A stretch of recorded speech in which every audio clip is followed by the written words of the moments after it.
If you would, sir, please raise your right hand and be sworn. You solemnly swear to tell the truth in this matter, so help you God. I do. Thank you. Could you state your full name for the record, please? My name is Jerrol, Jerrol, Francis, Francis, Custer, Custer. Mr. Custer, we are here pursuant to the authority granted by Congress to the Assassination Records Review Board. My name is Jerramy Gunn. I'm accompanied today by Doug Horne and Jim Gosley, both of the Review Board staff. I'd like to show you a document and ask you whether you previously have received a copy of this document before. It will take as much time as you need to look at it. Yes, I have. I received it. Let me identify the document for the record as being exhibit number 198, which appears to be a letter to Mr. Custer accompanied by a subpoena ducis tecum and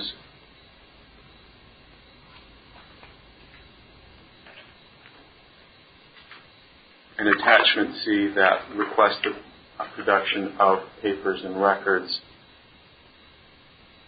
Mr. Custer, do you understand that you are here today pursuant to a subpoena issued by the Review Board? Yes, I do.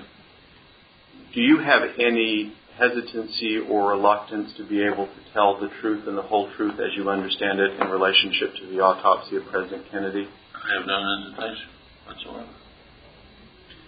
Mr. Custer, did you bring with you today some documents requested by the subpoena? Yes, sir, I did. Could you describe for me in general the kinds of documents that you brought with you? I brought a diagram of the morgue.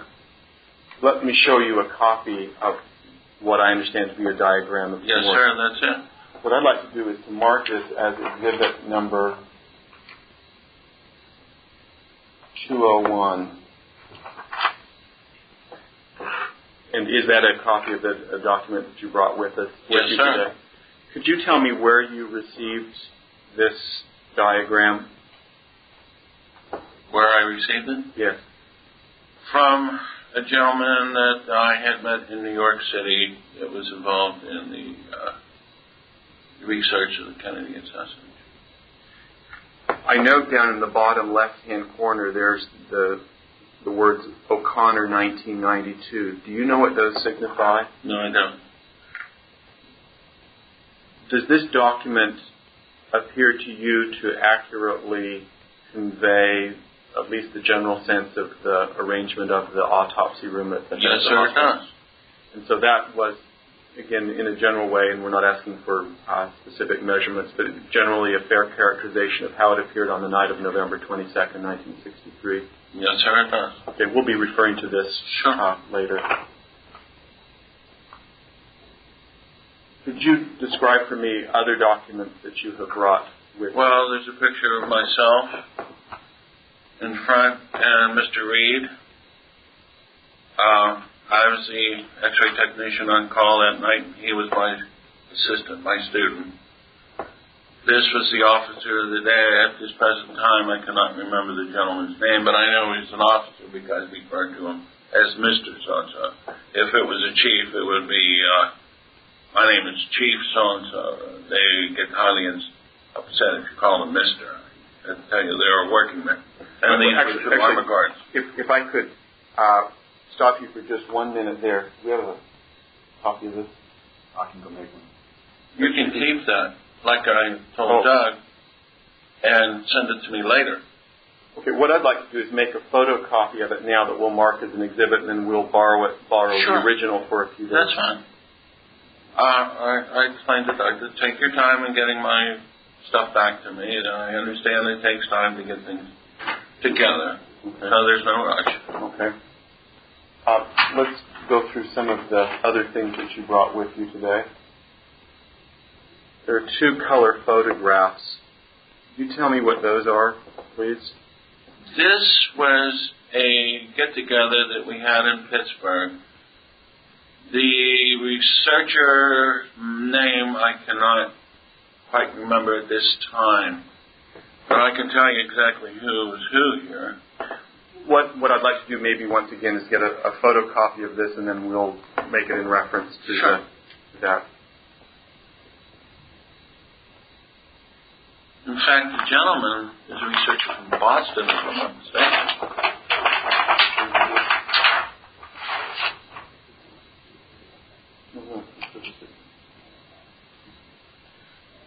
I'm handing you some other what appear to be photographs in plastic envelopes. Could you tell me what these are? These are the autopsy photographs taken the night of the assassination in the morgue. One of the documents appears to be taken from the roll of film, and the others appear to be blow-ups of those prints. Is Correct. That right? Yes, sir. Could you tell me whether the prints that you have brought with you today are blow-ups of the small... Yes, sir. The contact sheet. Absolutely. Did you make the blow-ups yourself? No, I received all these the same time I received the diagram in New York City from a friend. Okay, so you got this you received all these in New York City? Correct. Okay. Let me state for the record that the photographs that Mr. Custer has brought with him appear on their face to be the box set of photographs, but I'm not asking that be authenticated, but that's the opinion of myself. And Jerramy, this is, again, take your time. If you want to make photostat copies of them, that's fine. Whenever you can get them to me, that's fine too. Okay, thank you. The next document is in a loose leaf. Could you tell me what that is? All right, this is a transcript of interviews between Tom Wilson, who's a computer expert, and myself from August 27th, 1995 to November 3rd, or November 3rd, 4th, somewhere around there, 1995. And this was when he came to the archives and he examined the x-rays and the clothing and all the particulars that happened as necessary in the assassination.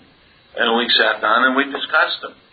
And this was kind of a joke to my memory. There's a lot of things that came back which was transcribed in this book.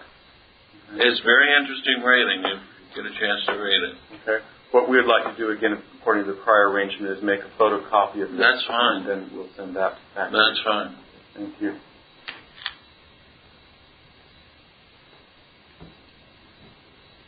Let's go back to the photograph that you described as being taken near the morgue on the night of November 22nd. Yes. We have now marked that as exhibit number 202. The quality of this exhibit is not high because this is a photocopy of the photograph that you brought with you, but we could just talk about this for a minute. First, does this appear to be a photocopy of the Yes, photograph that you brought with you? I'd like to go through the figures from the left of the photograph to the right of the photograph, and if you could identify them as best you can. All right, like I stated before, this was the officer on call that night. And you're pointing to the figure at the far right left. at the far left. Okay. And the reason why I remember, because he was an officer, because we called him Mister. You wouldn't call an enlisted man Mister. If he was chief, you call him Chief. The gentleman in the front of the procession was myself. So that's you're in a white jacket, facing away from the camera. Right, facing away from the camera. And in my arms at that time, I had X-ray cassettes. You can't see them, but I know I had them. Okay. The gentleman behind me is Mr. Reed, who was my student that night on call with me. He was there basically to learn. He carried the aprons. Every time that you went on to take portable films, you always took aprons. You placed the aprons on yourself. Protect yourself from Are those lead aprons? Yes, sir, they definitely are. Okay. And these were honor guards. You're pointing to The two gentlemen to the far right. So there are a total of 5 people in the photograph. Correct. Right? Where did you obtain the copy of this photograph? From a friend also. Can you tell me who that friend is? This present time, I cannot remember. Do you know when you obtained the copy of this? Same time I obtained a copy of the postmortem photographs. So this is in the 1990s in New York City, Right. Is that right? Do you know who the photographer was who took the picture? No, this was that same gentleman that tried to get... Well, there were photographers all over the place. And evidently one of them had gotten down into the bottom floor.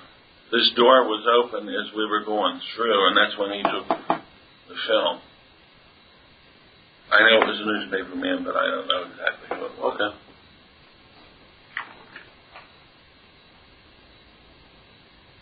Now, we've had a photocopy made, again, the quality is not high, of the color photographs that you brought with you, and we've marked that as exhibit number 203. Do you see that exhibit number? Does that seem to be a reasonably fair Yes, sir, it is. what you brought?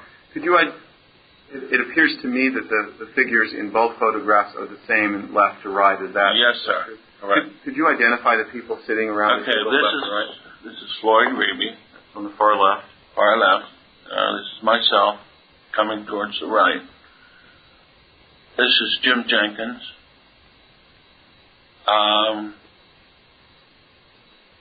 Can't think of the man's name right now. No, this isn't Jenkins. Jenkins over here. Now you're pointing to the far right. Far right. Jenkins. This is the chief I was talking to you that I had mentioned. His friend, oh God, I can't think of his name. Is that Dennis David? That's him. Okay, and that's the person who's sitting in the center of He's the photograph. right. His friend was the chief that committed suicide at Bethesda. That had the deformed right hand, and they found the gun in that hand.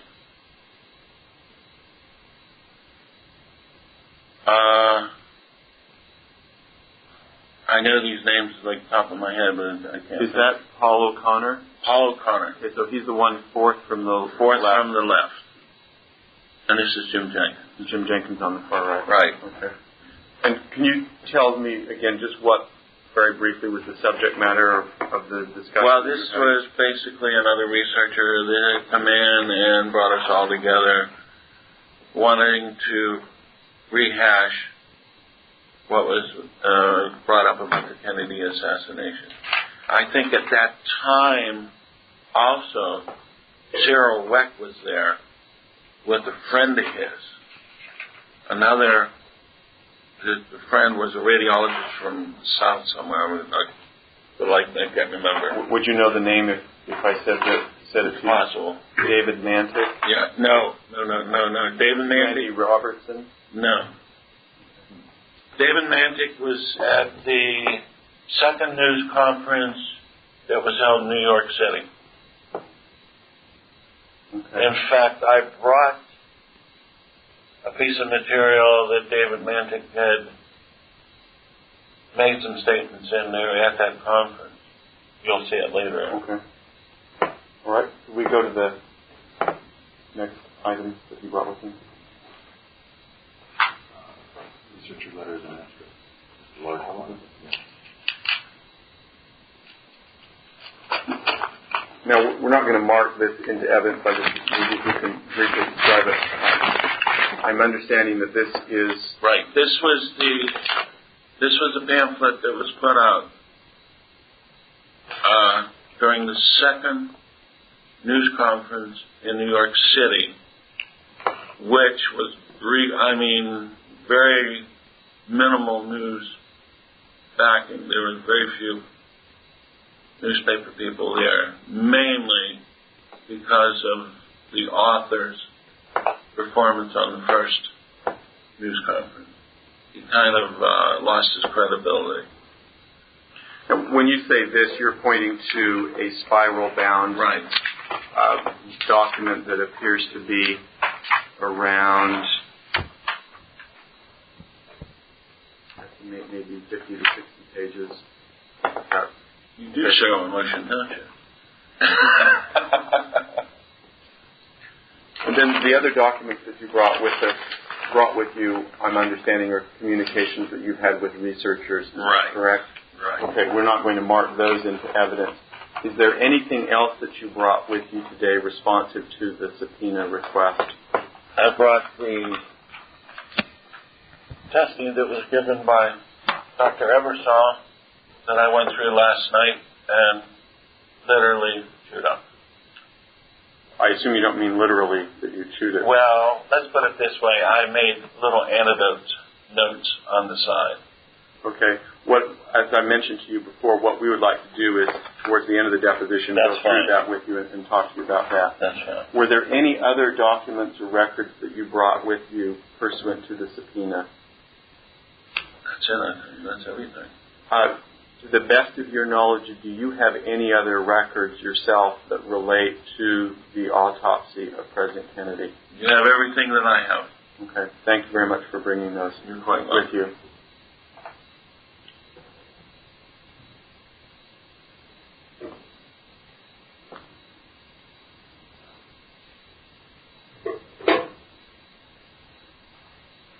Before we go into the events of November 22nd and 23rd, I'd like to ask you about any reading that you have done since the assassination of President Kennedy that pertained to the assassination or to the autopsy.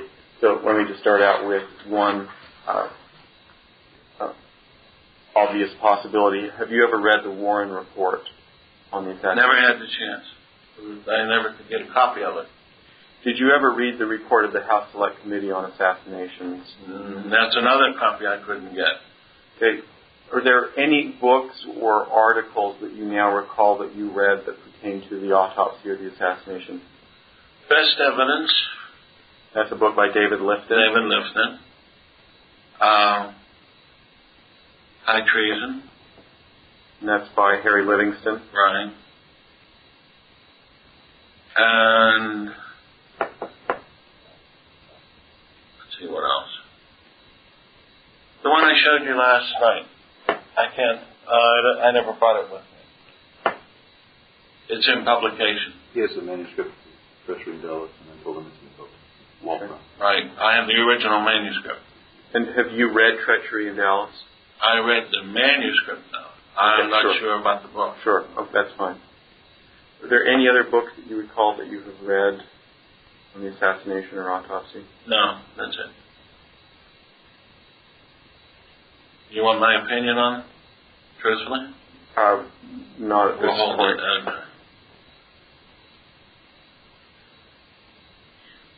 For the most part, during the course of the deposition, what we would like to get is your recollections of what you observed and what you heard at the time of the autopsy. Sure. So we would like to get that as candidly and correctly as we can. That's fine.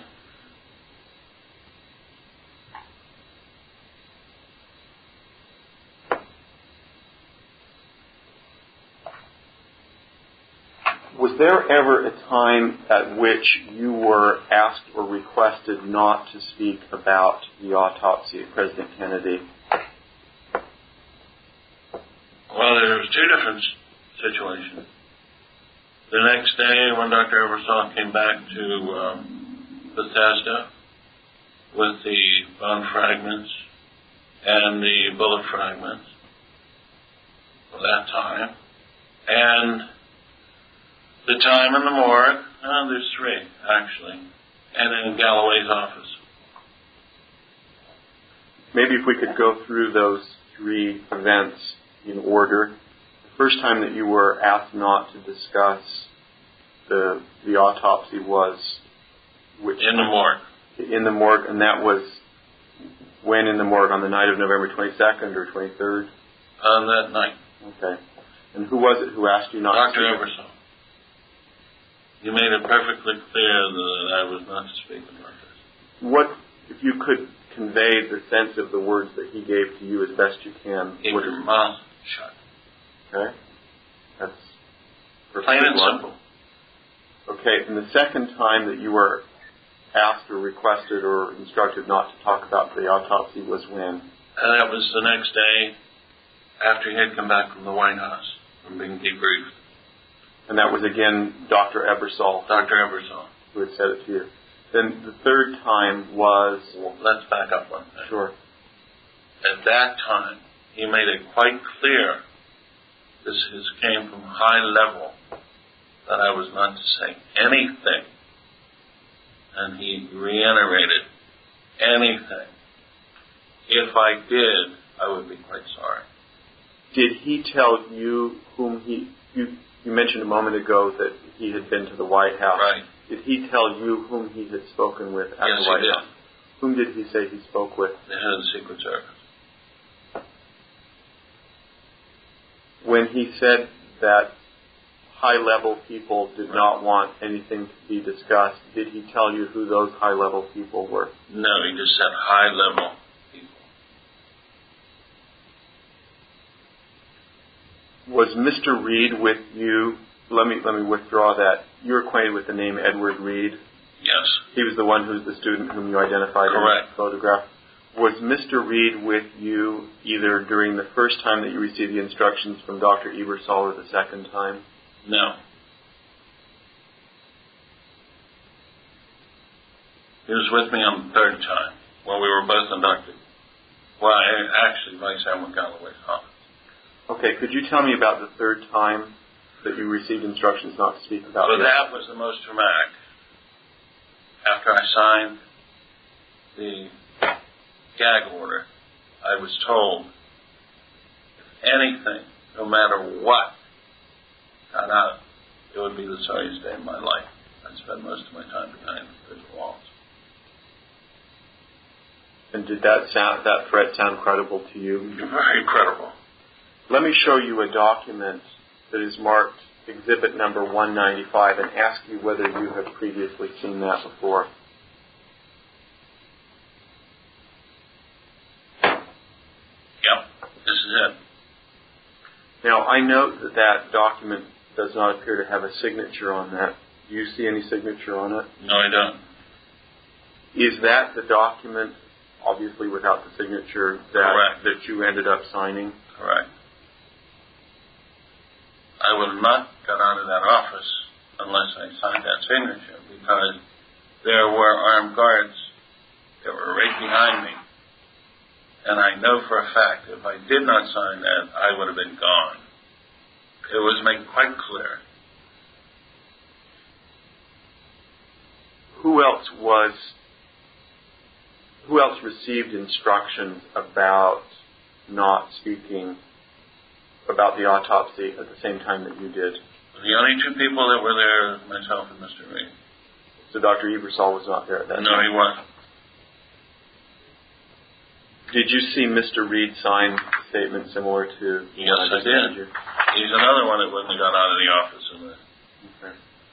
They don't have armed MPs standing there for nothing. Is it your understanding now that the order of secrecy has been lifted?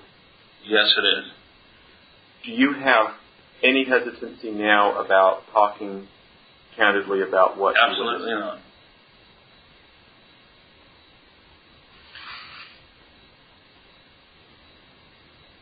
I'd like to ask you for your own individual sense and judgment of the quality of your memory of the events from November 22nd and 23rd.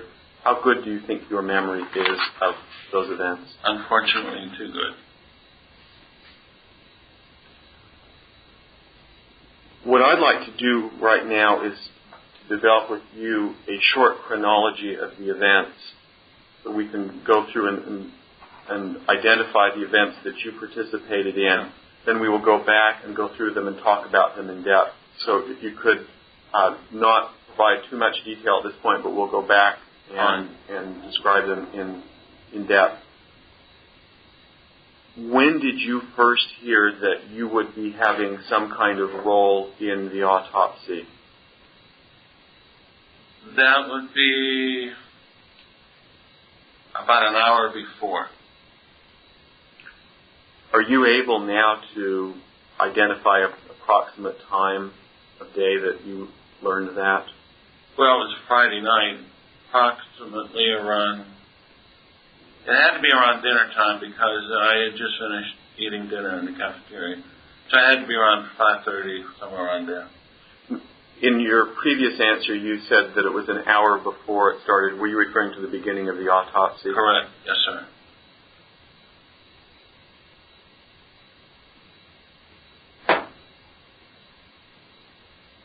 Approximately when did you take the first X-rays of President Kennedy?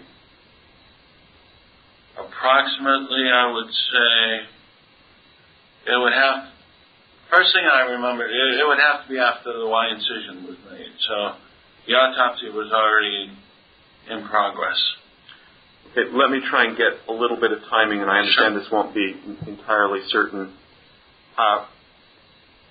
Approximately how much time passed between the time that you first saw President Kennedy's body and the time that you took the first post-Y incision X-ray photograph, X-ray? I would safely say within an hour, maybe a little less,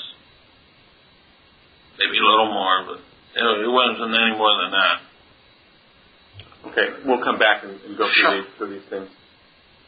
Did you take X-rays in different series? And by that I mean, for example, did you take some X-rays of the head, leave and develop them, and then come back and take other X-rays? Correct. So you took different X-rays, developed them, came back, took others. Okay, and can I reiterate on this a little bit? Basically, because we didn't have enough film there at the time, so we had to take things in series. Run back, develop them, and bring them back. What is your best recollection of the number of series of X-rays that you took on the night of November 22nd, 23rd? You mean numbers pertaining to the head? Just how many times did you take a series of X-rays, then go and develop them? Well, let's see, that would be one. Took 1, 2, 3. About 3 or 4 times. Maybe 5 at the most.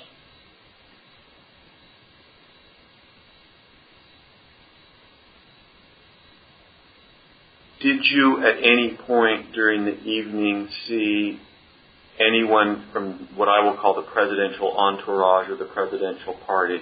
First round of X-rays. I was coming up the main hall, like I explained to you. You're referring to the hospital. The picture that we had here, coming up the main hall towards the rotunda as they were coming in.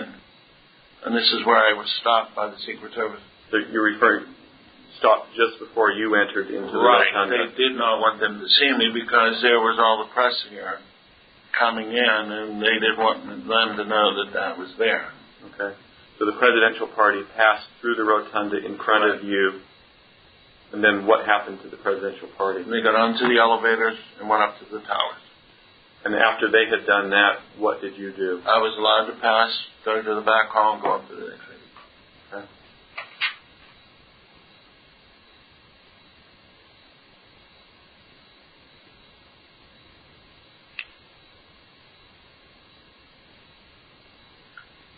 How were you able to determine that the people you saw were from the presidential entourage? I saw Jacqueline Kennedy in a bloody dress that she still had on. Did you see anyone else you recognized? If I'm not mistaken, I think I saw Bobby there that night too. It's either Bobby or Teddy, I'm not sure. I saw one of the brothers. I remember seeing them. Did you at that time, or were you at that time able to identify the Secretary of Defense, Robert McNamara? No. If you had seen Robert McNamara, would you have known who he was?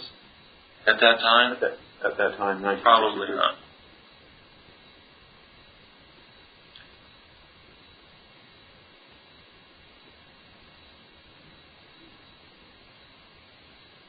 What was the last series of X-rays that you took on the night of November 22nd? The lower portion of the body. And about how long after the first X-rays that you took did you take the last series of X-rays?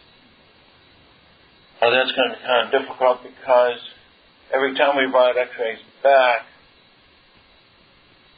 getting dry. Every time we brought X-rays back, They were placed on the viewing box. There was a conversation between Ebersol and the two gentlemen who were doing the autopsy. And, of course, the gallery had to stick their 2 cents in. And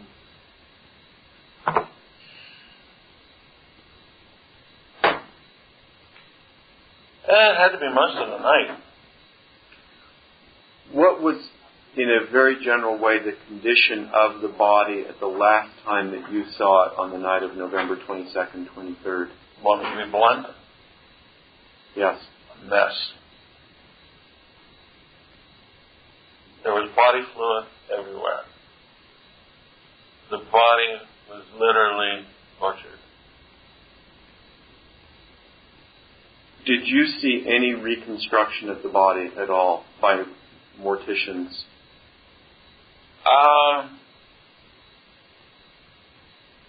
I remember when I looked into the skull, I remember seeing an apparatus in there. I wasn't sure what it was. I just remembered this. When was it that you saw what you identified as an apparatus in the skull? This was in the first series of films. The only reason why this clicked is because I remember I was told by the duty officer that the corpse was taken to Walter Reed Hospital first, compound, Walter Reed compound, first, and then brought to the test. Could you describe the apparatus that was in the skull? It was non-human. I'm not sure if it was metallic or plastic. There was so much going on at that time. I just happened to see it. It registered, and that was it. Did anyone besides the duty officer make any reference to Walter Reed? Yes, that one gentleman was in the picture with Reed and myself. It was at the end there. The one on the far left? Far left, right. He was the duty officer. No, not there. The other picture. Yeah. In addition to the duty officer, was there anyone else? The chief on duty that night. There was 2. Okay. There was a duty officer and a duty chief. Okay. And they both said that the body had been to Walter Reed. Compound. They didn't say hospital. They said compound. Did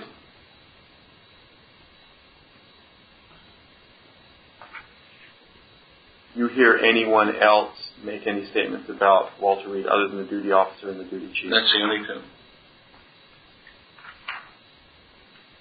Did you ever have occasion to make X-rays of any bone fragments from the head of President Kennedy? That was the next day in a private room up on the 4th floor with a portable X-ray unit. And you want me to reiterate a little bit?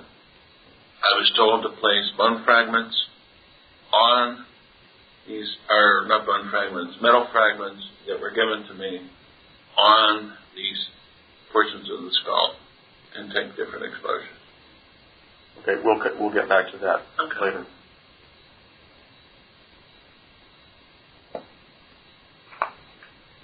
Were you present in the autopsy during the time that any photographs were taken? Photographs were being taken all the time. When I'd finish a set of films, Floyd would come in and shoot his films. He'd run through a complete roll of films and take them out of his camera. This is a couple of times what struck me funny. A couple of them were taken away from him. Then he had taken out of the camera and placed in light-proof little containers. A couple the Secret Service come over and took them away from him for some reason. I couldn't figure that out. Floyd kind of got to the point where he got upset about it. He said, hey. When you say Floyd, you're referring to Floyd Reeby? Right, correct. Did you see any agent yourself take film away from him? Yes, I did. Did you see any agent actually expose film to light? Not at that time. Did you, at any point during the autopsy, actually see it? No. I was too busy. I just remember seeing that particular incident. In addition to Floyd Reeves taking photographs, did you see anyone else take photographs? There was a chief there that night that was taking movies. Remember I had stated that he was the gentleman that had committed suicide supposedly and had the deformed hand. They found the gun in that deformed hand. He was there that night taking movies. Did you actually see him taking movies? Yes, I did. What kind of movie camera was he using? I would imagine a simple 8mm. Was he wearing a uniform? Yes, he was. And what was his rank? Chief.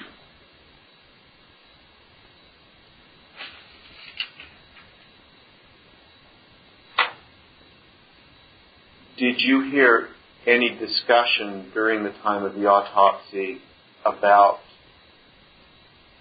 movies being taken? Well, there was quite a few upset people from the gallery that didn't like the idea. But the chief just kept right on going. He said, I'm doing my job. In addition to the chief who was... Do you remember the chief's name? No, I don't. Does the name Pitzer mean anything to you? Yes. Now, it rings a bell, but I'm not quite sure. But that name Pitzer does ring a bell. Are you able to elaborate at all? Not really, but I'm not sure if it was... It could have been brought to my recollection that night that we had to get together in Pittsburgh.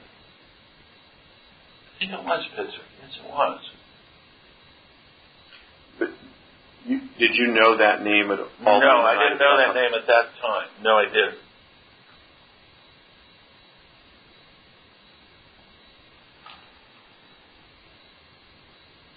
Some of the stuff's starting to come back.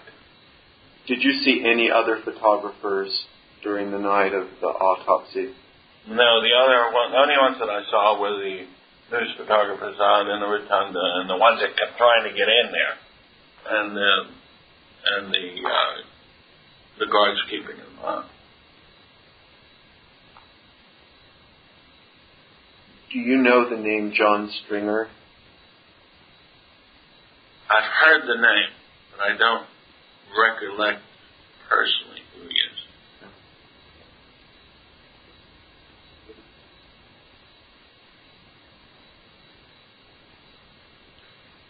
A few questions back, I asked you if you had seen the body of President Kennedy at any time after there had been reconstruction. We then went off to the apparatus that you talked about.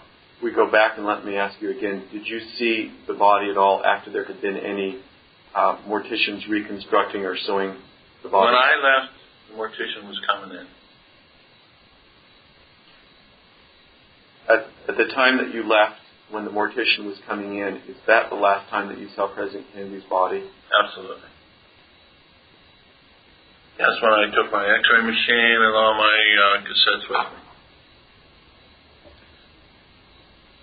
I'd like to now go back a little bit. We'll start doing this chronologically. Could you tell me how much training that you had received in radiology prior to November 22nd, 1963? All right, I had 2 years of extensive schooling.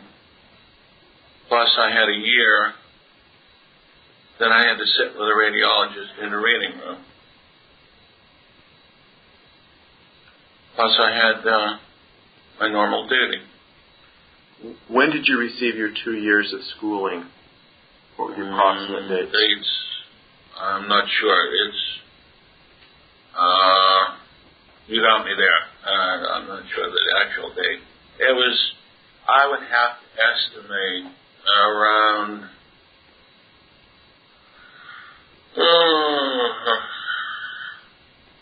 I don't know. I don't want to say because it would. I'm not sure it would be correct. Where did you receive your? Right there in Bethesda. I went to school right there for 2 years. Where did you have your 1 year of training after the former? Right there at Bethesda. In fact, that's why I stayed right there. So it had to be within that time period. Everything was right there. Would it, if we were to go back 3 years from November 63, we go back to That 1960? could be a good estimation. So it would be most likely the beginning years of 1960s that you received your training. Correct. And was all of that training through the Navy? All through the Navy. Prior to the time of the autopsy of President Kennedy, had you ever been present during an autopsy? Once or twice. And that was basically because of the training that I had to go through, the X-ray training, just to see what the cadavers looked like. Was any of the prior autopsies that you had attended a gunshot wound autopsy? There was... Let me take that back. When I was stationed in Quantico, Virginia. There was a hospital corpsman on duty that night.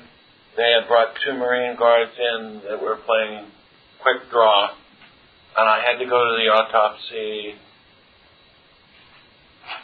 that next morning and testify to what I had saw, and this was gunshot wounds to the head. And I will reiterate and say that these autopsies were quite efficient, thorough, and the doctor that was doing the autopsy knew exactly what he was doing, because everything was done methodically. He would do one portion of the autopsy, documentation, another part, documentation, another part, documentation. So everything was definitely documented at that time. I can honestly say that night was a total disaster. When you say that night, you're referring to November 22nd, November, 62. right. In what ways did the autopsy, as you observed it on November 22nd, differ from the previous gunshot autopsy that you had seen? They would pull out an organ, big organ, and let's be up there cutting an organ up like a piece of meat. This is on November 22nd. Right, November 22nd. Then their basic thing was, we're looking for shells, bullets, fragments. They weren't looking to what caused it, how was it done, what was the tracing, what was the path of the bullet. How is it that you came to the impression that what they were doing was looking for bullet fragments? It was plain and simple. They came right out and said, you're taking x-rays for bullets. Do you recall who it was who said that? Both Humes said this to Ebersol, and Ebersol said the same thing to me. And then he turned to me and said, take whatever films you feel necessary. And he's the radiologist. He's supposed to lead me, not me lead him. And I'm showing him the films, and I'm saying, well, hey, Doc, don't you think this is up? Shut up, it's none of your business. Do you know whether Dr. Ebersol knew how to take x-rays himself? Let me specify something to you right now. He's a lieutenant, well, no, he's not a lieutenant commander. He's a full commander in the United States Navy. If you know anything about ranking officers and enlisted men, ranking officers do not lower themselves in doing the enlisted man's job. They have a technician there. The technician takes the x-rays. The radiologist reads the x-rays. Plain and simple. It's an unwritten law. That said, do you know whether Dr. Ebersol knew how to take x-rays if he had wanted to? And what I'm asking is not what you would guess, but just what you know. I'm not trying to be facetious about this, but that's funny. Dr. Ebersol had a very highfalutin attitude about things. I don't want to dirty my hands. And this was his opinion. I'm here, you're here. That's fine. If you want to feel that way, that's fine. I'll do my job. Do my job to the best of my ability. But don't step on my toes and say, you're doing my job. And he had a bad habit of doing that. He was a gentleman that liked to bask in the glory. But when the heat come down, he was the first one that went out the door. When you say the heat came down, are you referring to his behavior generally, or are you referring to something specifically on the night of the autopsy? Well, he was not a leader. He was a person that could be led. He was told what to do, and he did it. And excuse me, Jerramy.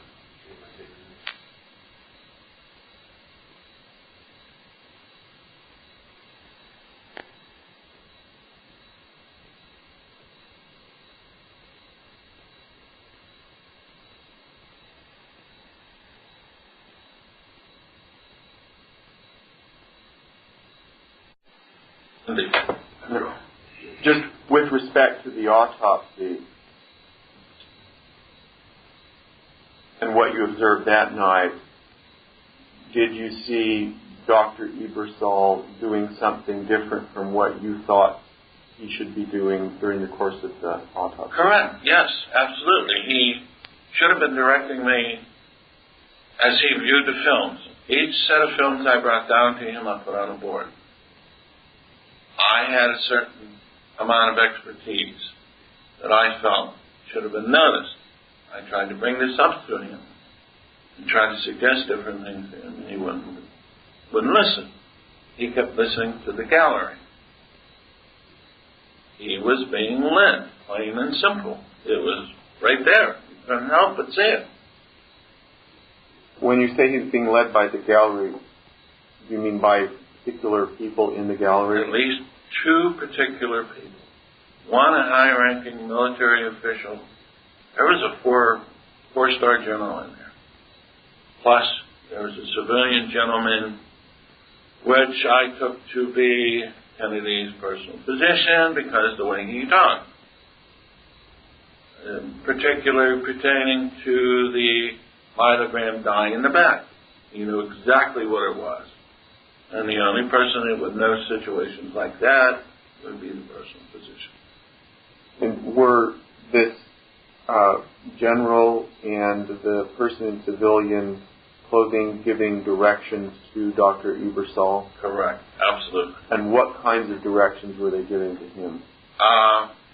In the sense that the Kennedy family would not like you to pursue that path any further. We do not want you to go any more in this direction. Did you perceive those sorts of comments during the night of the autopsy to be related to personal health concerns and disfigurement of the body, or did you understand them to be pertaining to something else? I understood them to be pertaining to something else. What was it that you understood them to be pertaining to? Let me put it this way, plain and simple. The autopsy was something that had to be done. Didn't have to be done correctly. It had to be done for record purposes only. Finding out facts, forget it. This is something that had to be done, but done in a way that is not going to implicate. And this is basically the opinion I got because I made that statement and I was told to shut up. To whom did you make the statement? Well, I made it to Dr. Ebersol, and Dr. Ebersol told me right away to shut my mouth. Do your job. Now, it didn't take a person with a genius intelligence to figure it out. It was right there.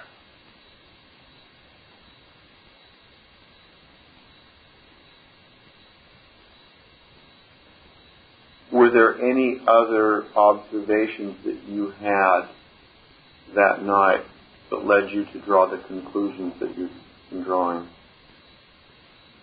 The film being taken from Floyd, photographs, the exposed photographs, the comments being made. Dr. Fink coming in and pushing him, Ebersol, or not Ebersol, Humes and Boswell out of the limelight and taking over. Different phone calls being received during the autopsy. You know as well as I do, when you're doing a forensic autopsy, you do not want to be disturbed. Your mind is following a train of thought. You're not receiving phone calls. They received phone calls from Dallas. I know for a fact that you received phone calls from downtown Washington.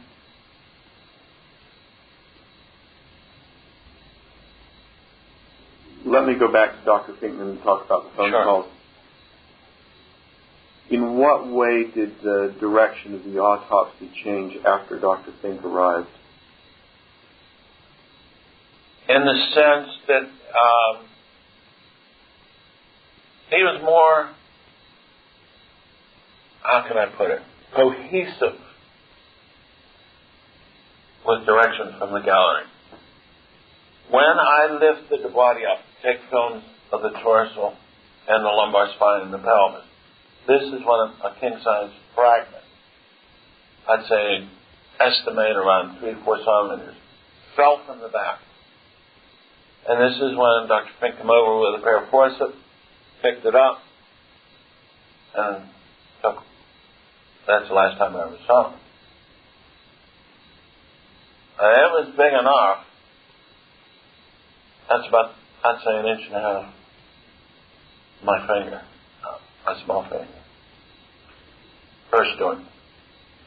In addition to identifying that fragment or picking up that fragment, what else did Dr. Fink do that led you to believe that he was taking or that he was directing the autopsy?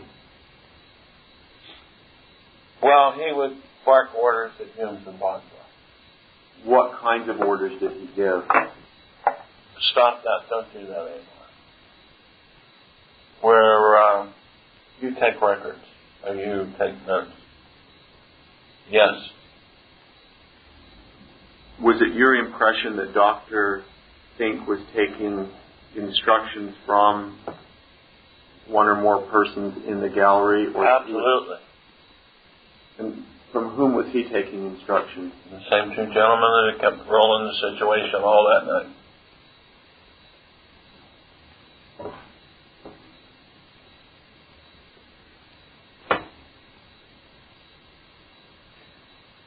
You've previously referred to that person being a 4-star general. Which service was that 4-star general with, do you know? I'll be honest with you. All I saw was 4 big stars. That was enough. But you're calling him a general. It's presumably not an admiral, if that's fair. Yes. Presumably be either Army or Air Force? That has to be one of the 2. Well, I know an admiral when I see one. Absolutely. He's got gold halfway up his elbow. After 1963, did you do any further work in X-ray technology or radiology? Yes, I was employed. Well, when I came back to Pittsburgh after I was discharged, I kind of bounced around a little bit. Then I got a job in Montefiore Hospital in and around, I'd say, 84, 83, somewhere around there. And I stayed there for about, no, it was a little bit earlier than that. It was in the 80s. And I stayed there for about 18 years, and I went to UPMC, and I became a mid-manager. Plus, I took X-rays also. When you say UPMC, that is? University of Pittsburgh Medical Center, which is a big transplant center. Would it be fair to say then, from some point in the early 1980s through the present, you have continued to work either in X-ray technology or radiology? All right. I would have cut that off around 1994 when the government came in and was downsizing the different hospitals. I happened to be one of the first victims because of budget cuts. But prior to, I figure I had about 28 years of experience. Plus, that's not counting my service time. From what I'm understanding, you did radiology work from approximately 1960 through approximately 1963. Right. Did you do it in the service after 1963? Yes, I was stationed on a troop transport, but not as much. It was basically hospital core work, but they still had an X-ray machine there, and of course, because they had the machine, they had to have an X-ray technician. It was a little portable. Something that you'd find in the Smithsonian at this time. Approximately what year did you get out of the service? It would have to be dates.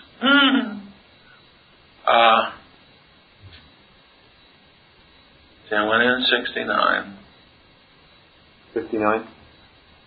59 rather. 59, and I served about 5 years, so that would have to be around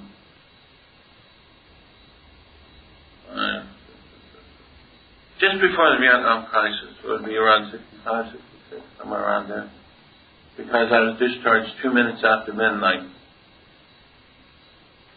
Oh no, I was discharged at midnight and 2 minutes after the extension went through. So they had to bring me in to Norfolk. They had to move to a transport from midstream all the way back in, drop a microbe, take me in, drop me off, and go back out again. I'm sure that cost them a nice piece of change. From the time that you left the service until early 1980s, did you do any work in radiology or X-ray technology? From the time I left the service? Well, this is the time that I kind of bounced around a little bit. Kind of got my bearings. And then that's when I went to work for Monitor. It was like a year or two in and around there.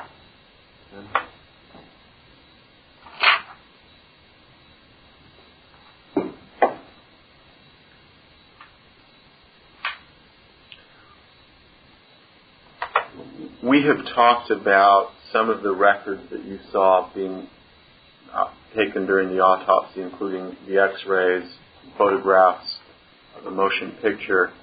In addition to those that you've already mentioned, is there any other documentation that you observed being made that pertain to the autopsy of President Kennedy? Dr. Humes and Boswell, they were writing in their notebooks. Okay. Could you describe what the notebooks looked like? No, typical black little notebook. In addition to Humes and Boswell, did you see anyone else taking notes? There was a few people in the gallery.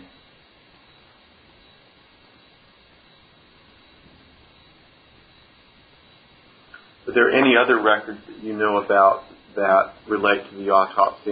And by that, I would use, for example, logbooks or any other sorts of documents. There was a logbook in the radiology department.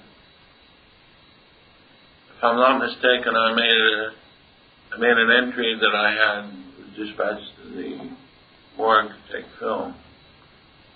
But I wasn't allowed to place any other identification in there pertaining to what I did or who it was or whatever.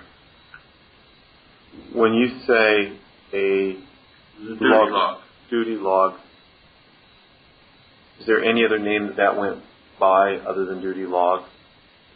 There might have been the duty officer might have made his log, and maybe the chief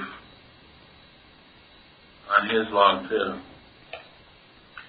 Do you have any knowledge as to whether those duty logs are the kind of records that are kept permanently by the military? I have no idea. I would basically say no.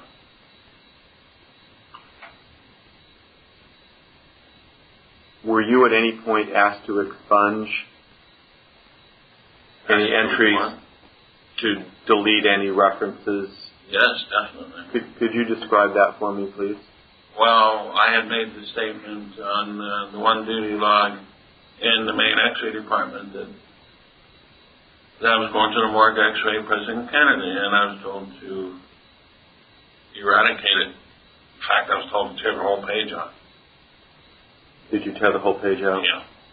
I gave it to Ebersol, and he destroyed it. Did you see him destroy it? Mm-hmm. Yeah. Pardon me? Yes. I saw him destroy it. Did he give you any explanation as to why he wanted it destroyed? None of my business. That's exactly what he said. I asked him, I said, what are you bringing that up for? That's official government property. He says, none of your business, and brought it up.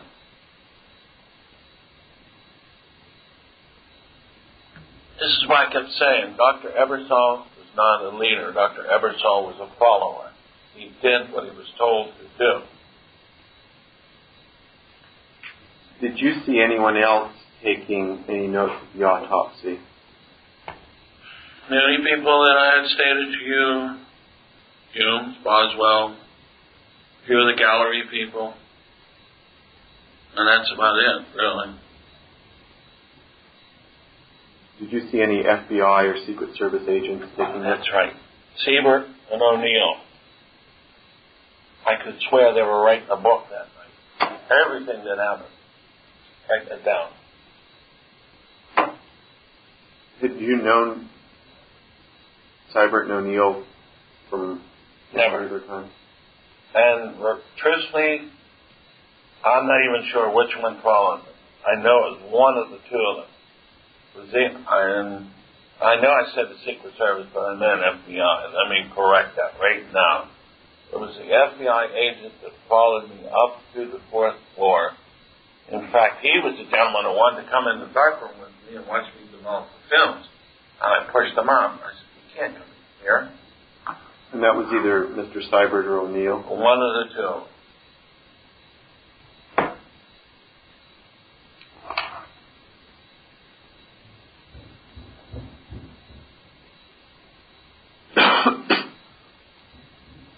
When is the first time that you saw a casket on November 22nd?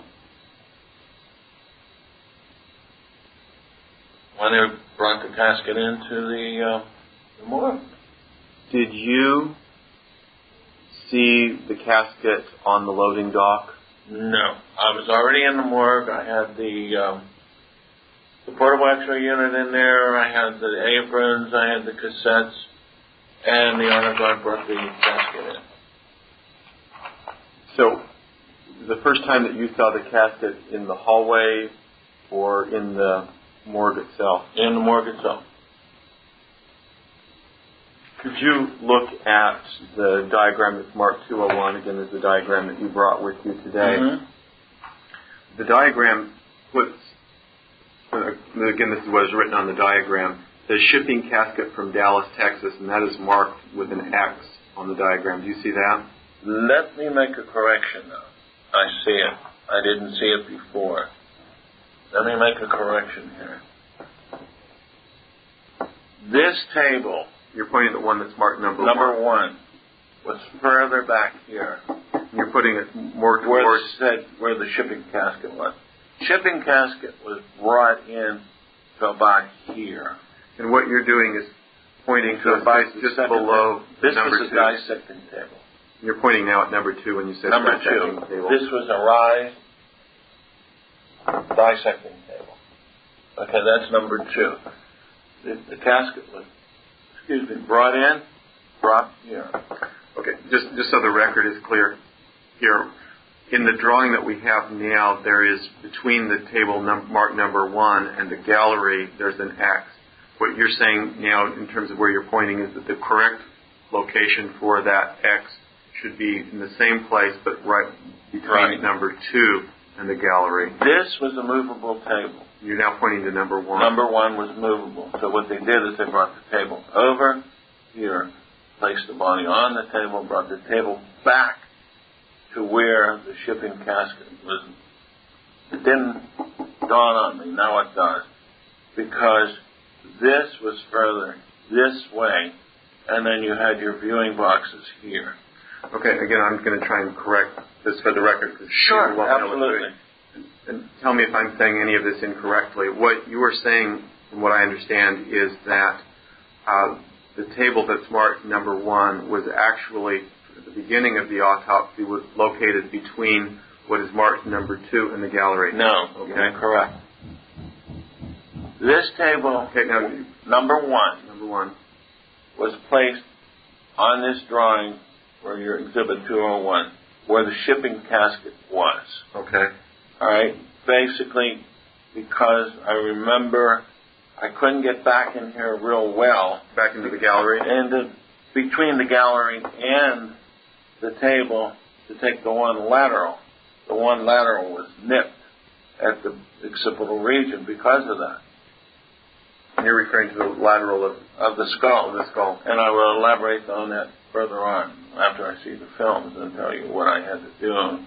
And because of situation, they brought the casket in near the raised table number 2, which was the dissecting table. This table was movable. And you're now number 1 was taken over to the casket. The body was lifted out, placed on the table. All right, I helped them lift the body out, place it on the table. They took the casket back out of the room, through the cooling room, moved the table over closer to the gallery, and this is when I was told that I could leave. They'll call me back. Okay.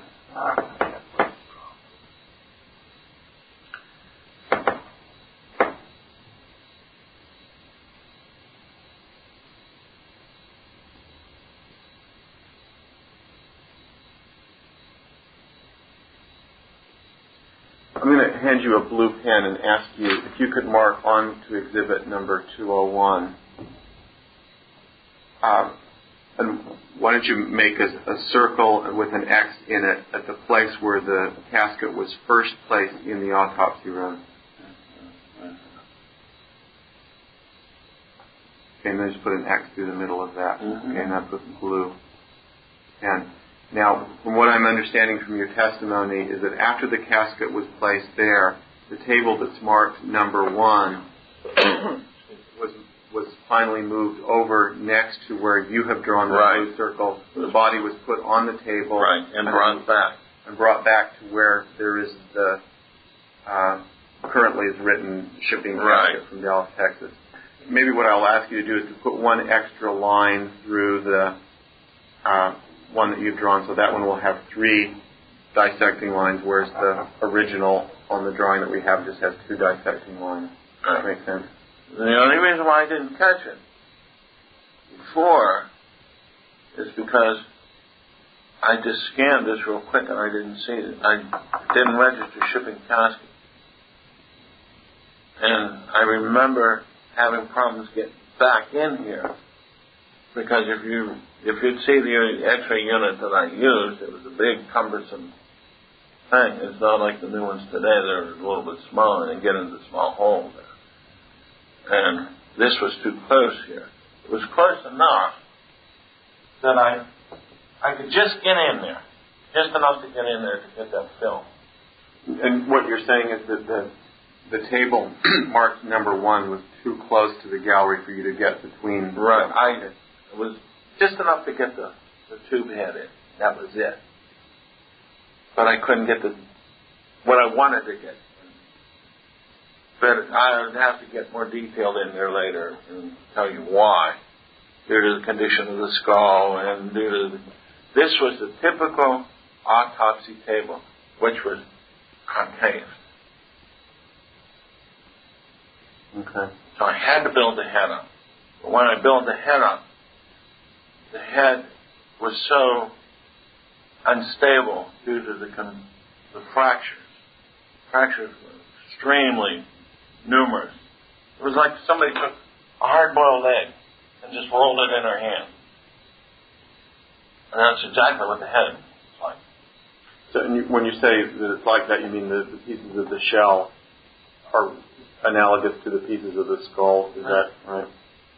And every time you picked the head up, you could feel it. This part of the head would come out, this part of the head would be here. And it was just, the only thing that held it together was the skin. And even that was loose. Okay. All right, let's go back to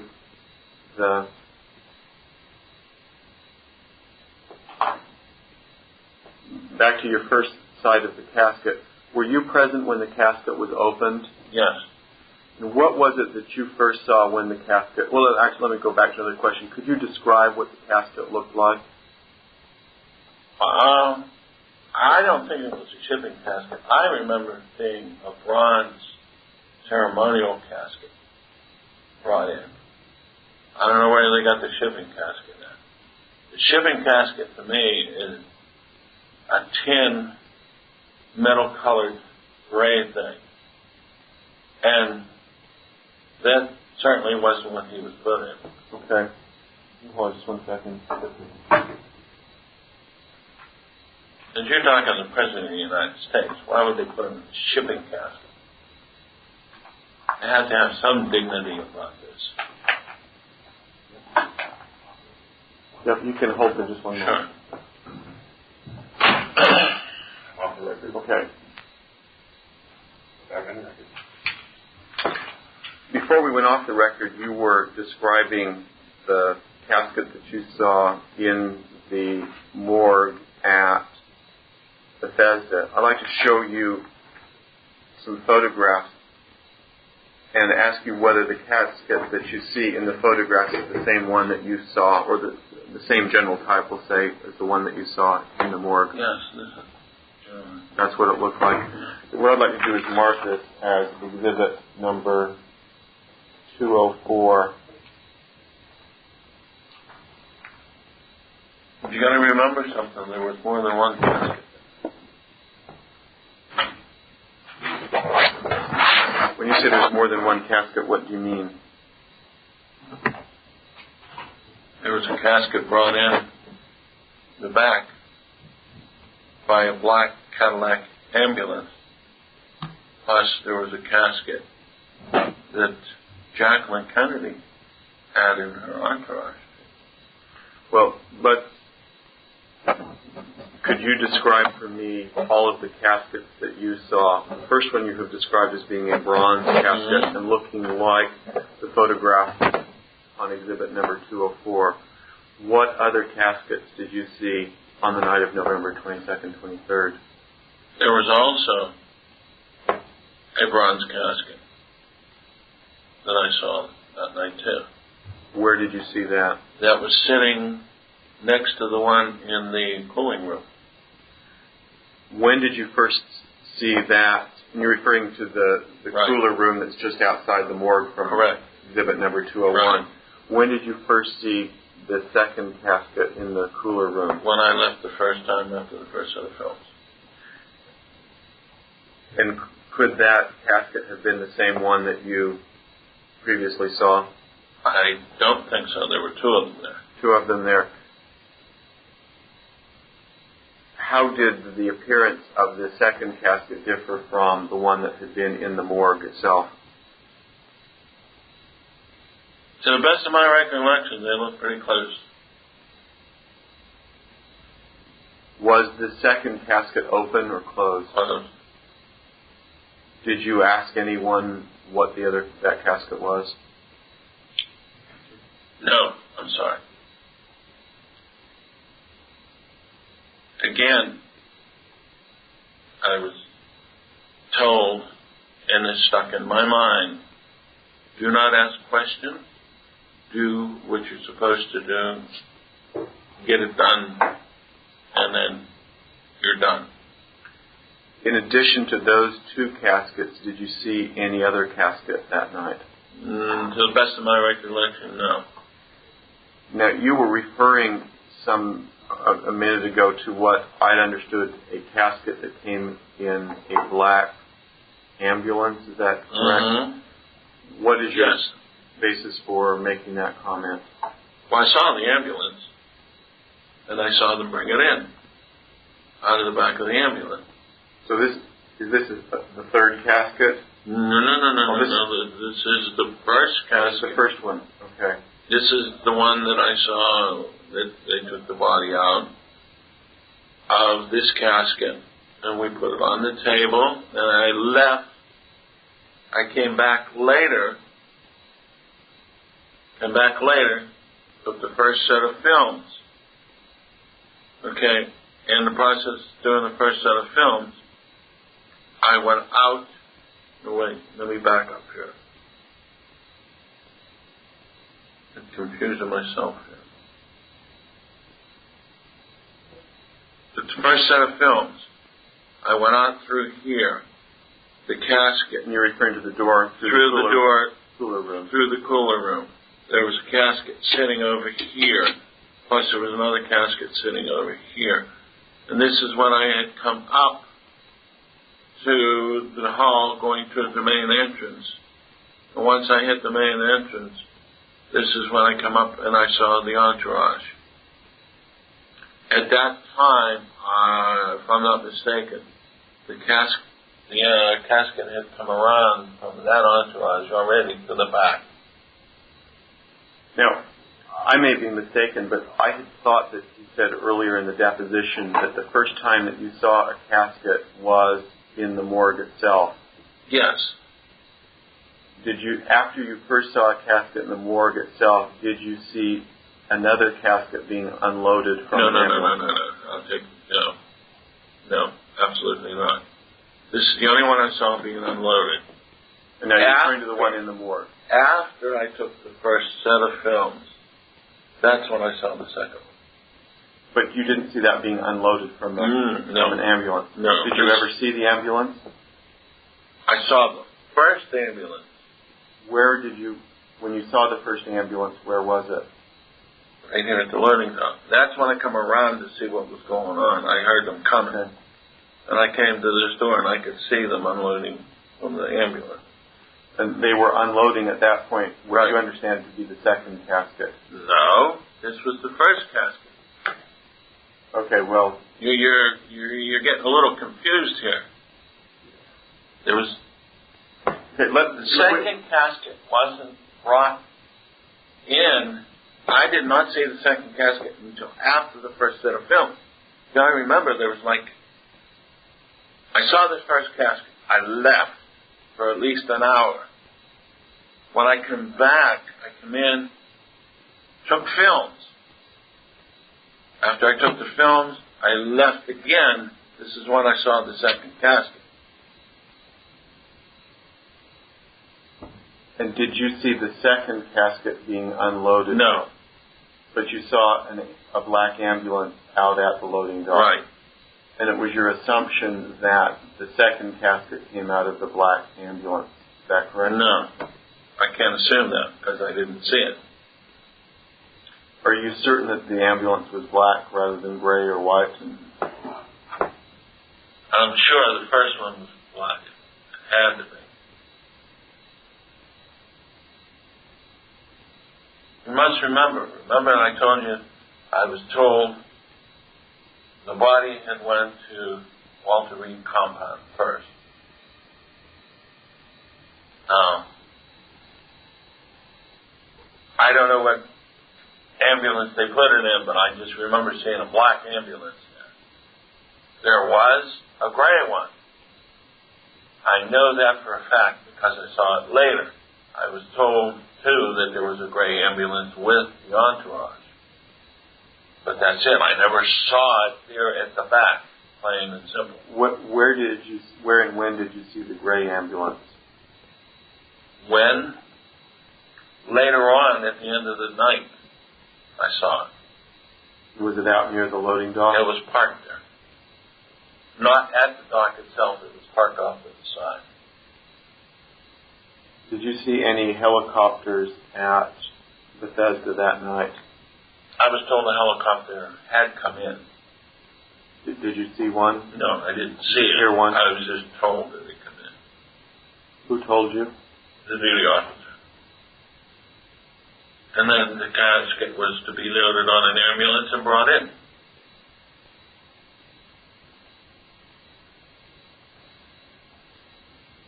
To be loaded on an ambulance where? I don't know. Okay.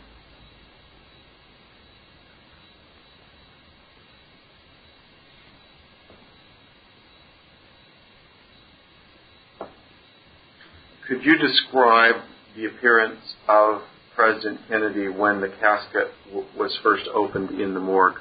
What surprised me, he had a plastic bag around his head with sheets wrapped around it. And you could see the blood on the sheets. But that's all I saw. After we got him on the table, I was asked to leave. I didn't see anything else. When you say a plastic... He was still dressed in a suit. He was dressed in a suit? That's when I saw him. When you say a plastic bag around his head, does that mean around the head but not any other part of the body? Best of my recollection, that's all I remember, just around his head. What was it? Colored plastic or clear plastic? I'd have to surmise. I'm not sure. Just remember, it was a plastic covering. Well, I guess it had to be clear because I saw the sheets. The sheets were bloody.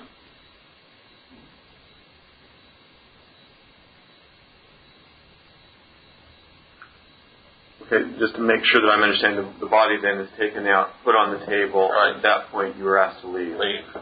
Okay. So from there on, whatever occurred, I was not there. And so at this point, you did not take any x-rays yourself? None. Now, when you left the morgue, where did you go?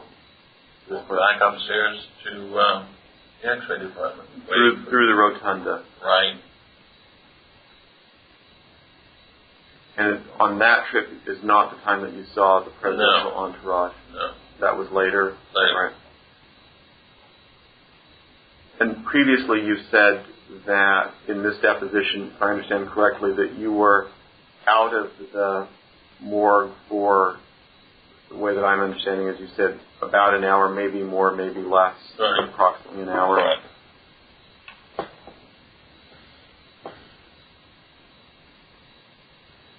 Were you with Mr. Reed at that time, during that hour, or approximately an hour? Best of my recollection, yes, I do believe so. Was anyone else with you at that time? There was one of the FBI agents who were with us. But at this time you were not developing any x-rays? No. Right?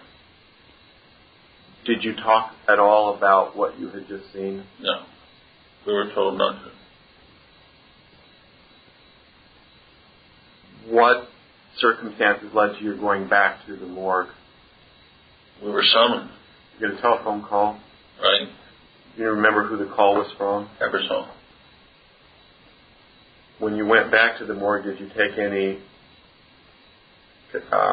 film cassettes with you? Definitely, because we didn't have enough with us.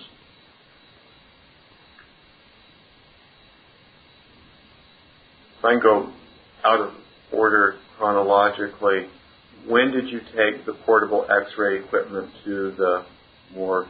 Oh, this was at the beginning. This is when we first found out that we were going to be using the machine, and that was done there. Placed there before anything had come through. Anything. Could you describe the portable x-ray machine that you took to the morgue? It was an old GE unit that weighed anywhere from 1,500 to 2,000 pounds. I mean, it was a bulky, old unit. About how big was it? You can just describe the dimensions. All right, I'm about 5'11". The main tower was pretty close to 6 foot. The table, the base unit was approximately 3 foot by 3 foot. And it was about 3 foot high. It had a bunch of knobs on it. It had a door in the front where all the cassettes would go. And the tube was able to swing 360 degrees until 90 or 360 either way. Was it on wheels? Yes. So you could push it down the hallway? Yes. With great difficulty. So the old machine, it was heavy. Okay, we can go back now to the chronology. You have now come back into the morgue after having been summoned by Dr. Ebersol. What do you observe of the body of President Kennedy? What was the condition at that point? The body was completely nude. The Y incision had been made, and the skull literally was a mess. The Y incision you say had been made. Had any of the organs been removed at that time? Not sure, truthfully. I would safely say yes, because I remember when I come in, I remember Dr. Boswell up there sauteing the liver, and, it has to be. It has to be. I can't say all of them were removed. I know a good portion of them were removed. What was the first series of x-rays that you took? Definitely skull films. How many skull films did you take? Well, I took modified waters, and basically the only reason why I took a modified waters is because rigor mortis had already set in, and the head was placed in the head was in position already in a 30-degree up tilt due to the rigor mortis being set in. And the head, like I had stated before, was in such a unstable situation because due to all the fractures, I could only place so much steadying apparatus around it to get a halfway decent film. So what you saw was an elongation of the orbits, which showed you right there was a 30-degree up tilt. Now, when the orbits are the other direction becomes smaller, you're going tilting towards the feet. Can you explain what you mean by orbits? Orbits are your eye sockets, where your eyes and your optic nerves fit in. And so when you were referring to the degrees, it is how far the head has been either tilted back or tilted forward in relationship to the neck. Correct. When you refer to a modified waters, is that a particular angle? A full waters is 45 degrees. All right. And that's taken at a posterior anterior. When you're in the regular radiological position, anterior is your front, posterior is your back. Okay, all the films were taken in an anterior posterior position. There's no way in God's creation we could have turned this body over on the stomach and done the film the way they should have been done. So we had to do them to the best possible way and get the best possible film in that particular. One moment, I'll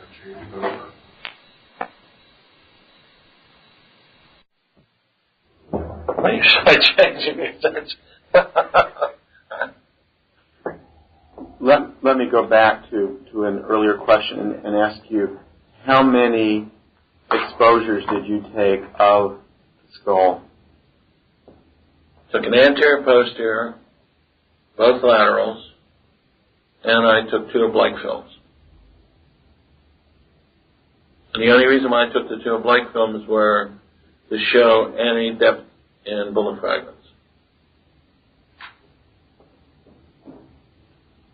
Is there a particular name or particular type of oblique films that you took? No, I just took them to show fragments and to show the gaping holes.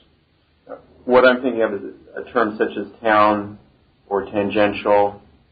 Okay, well, you could call them tangential views, but you wouldn't call them towns. Towns is a complete, where you bring the chin all the way down to the chest, and you bring it in, you're diverging your central ray through the forehead, and it comes down through the occipital opening.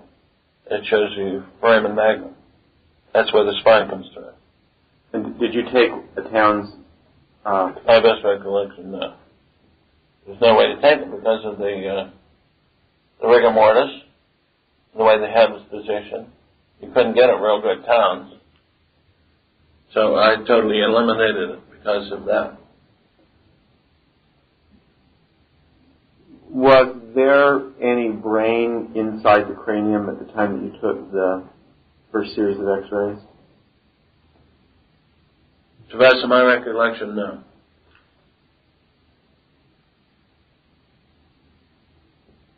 Were you present at any time while brain tissue was being removed? No, I wasn't.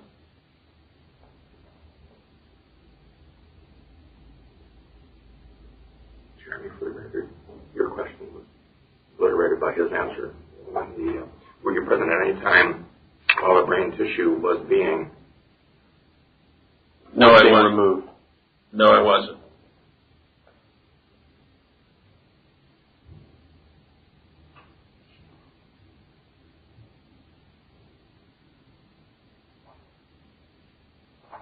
Did you ever see a wound on the front of President Kennedy's throat or the anterior of the throat? Yes, I did. Could you describe the wound that you observed? A typical bullet hole. How large was it? I would estimate a little bit bigger than my little finger in dimension. Across circumference. Or diameter.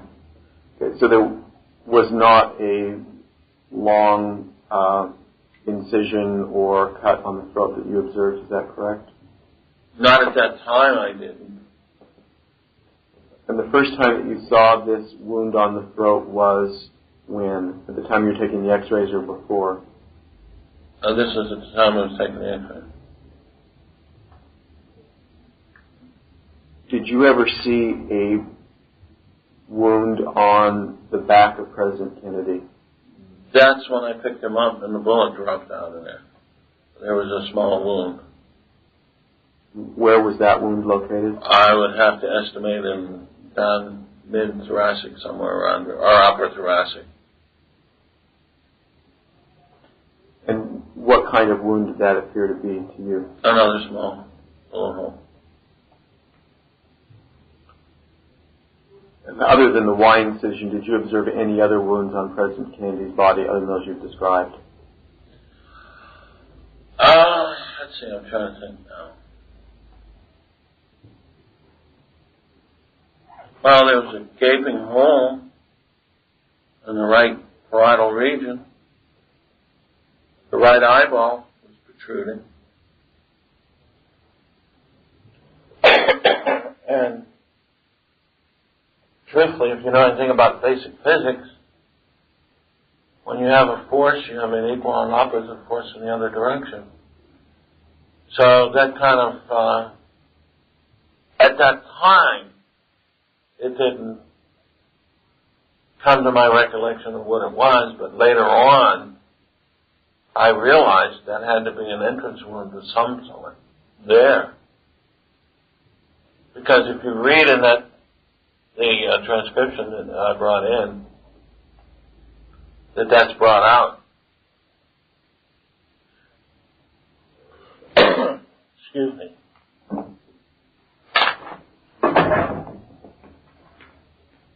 Off the record for a moment. Went off the record right away. Sure. I may ask you about it when we get back. Okay, that's fine. Your first exhibit there is taken anterior posterior. And that's not, and I do say that is not a correct radiological position. It's only done when any facial fractures I suspect it. Yeah. Because look at the orbits. Look how small, how large they are. When you take a proper anterior posterior film, the orbits are a lot smaller than that. That's due right there. Because when you think of what's going on here. Let me show you something. Give me one film. So you have your patient laying on the table. You have your source 44 inches here. The only way to get rid of distortion, you have to have a 72-inch distance. This totally eliminates all distortion. This is why only chest X-rays are taken at 72 inches. Because you get the exact size of the heart it showed. If you were taken any closer, it would show the heart as a king-size thing, and everybody would have cardiomegaly. So this is basically incorrect when you see this. I want to get that down right away. Okay.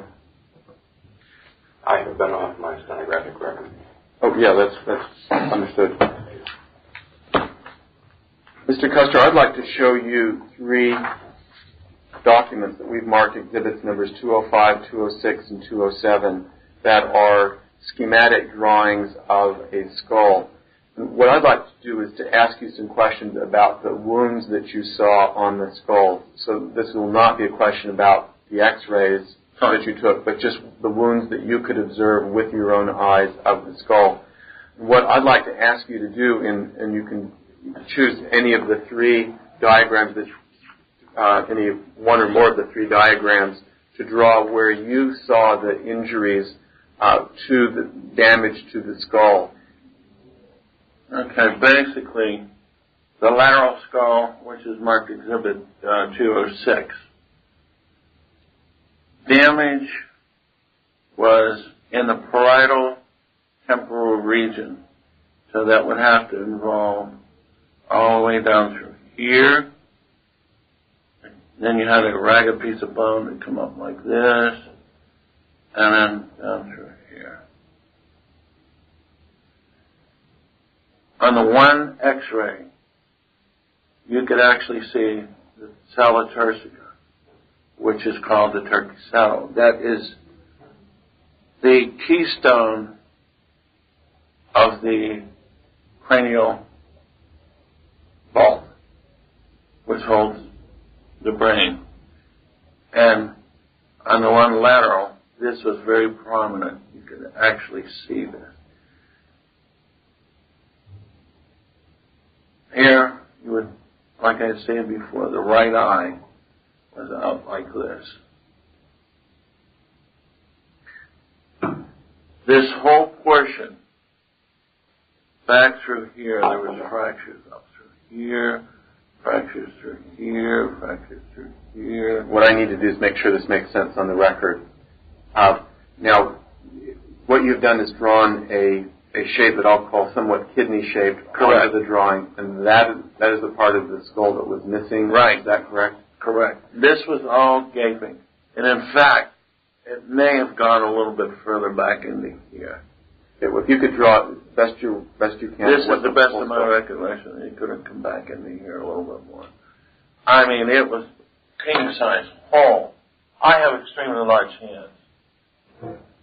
And to estimate the size of the hole, I can put my hands together and place my hands in the skull.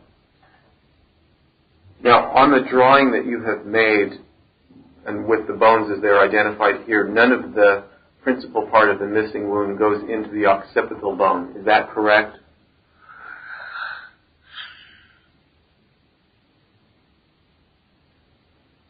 The whole doesn't, but this is all unstable. A lot of this bone was out.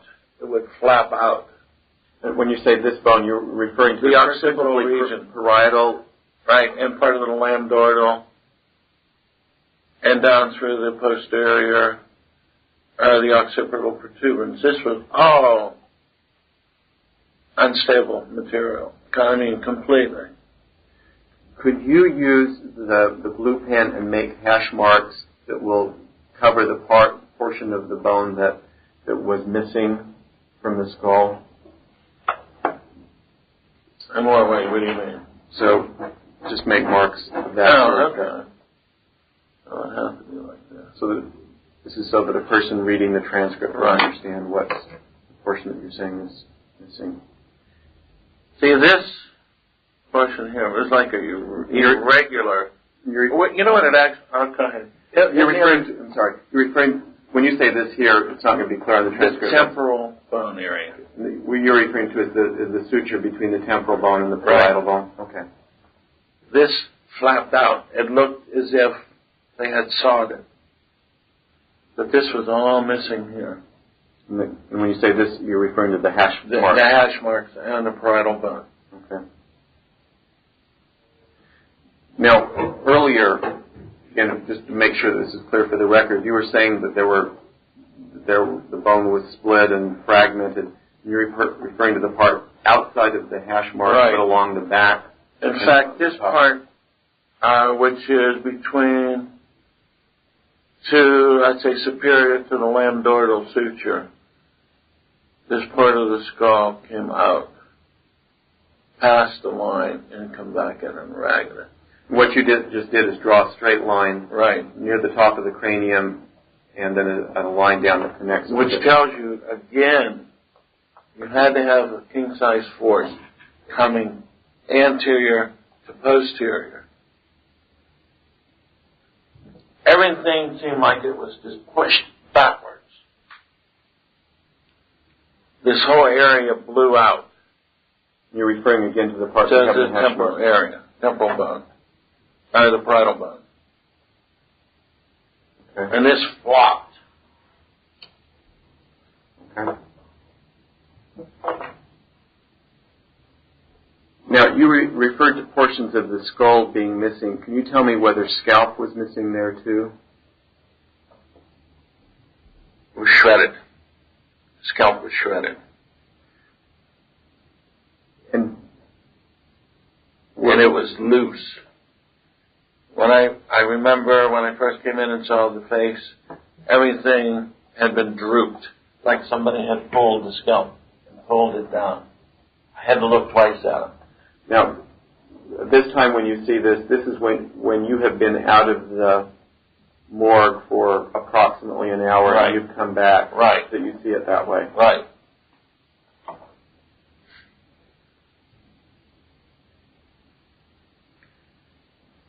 Could you look at the drawing on exhibit number 207 and draw on that exhibit where the skull was missing? Right. Here you have that flap again. And you're referring to the top right corner. The temporal line in and around that area. And this whole area, back through here, was gone. And if you could make hash marks on that again. But again, this was all unstable. You're now referring to the occipital bone. And you had fractures, through here, and near the sagittal suture, you had that portion of the bone that protruded upward. Okay. Now, this is the estimation, really. I understand. Okay.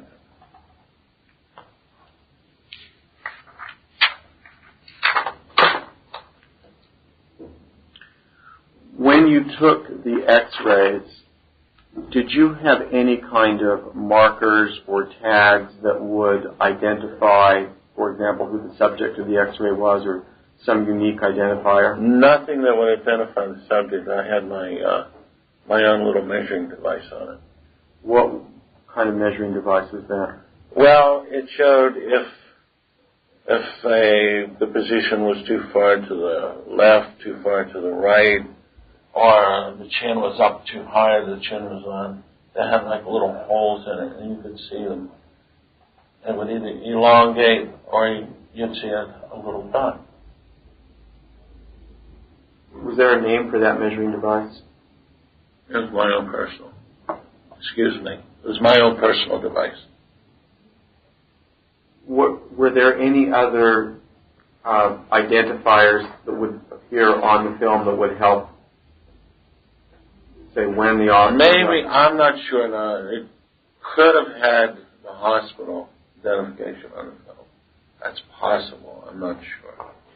Is there any other way that you can think of that if we were to show you X-rays that you would help you identify whether they are X-rays that you yourself took on the night of November? Well, there's one in particular, one of the laterals, where Dr. Ebersol put it too close to the hot light, and he burnt the emulsion. When did that happen? That was after the first set of skull films were taken. And the AP cervical spine showed metal fragments. And one of the laterals also showed a bone fragment that had the conus in it. If you've ever used a fragment bullet, when it goes in, it fragments, and the further it goes in, the cone becomes bigger. So you have a small... Let me borrow your pen. I know this is hard to put it on record. Like your cone starts small, and as you come out, it expands.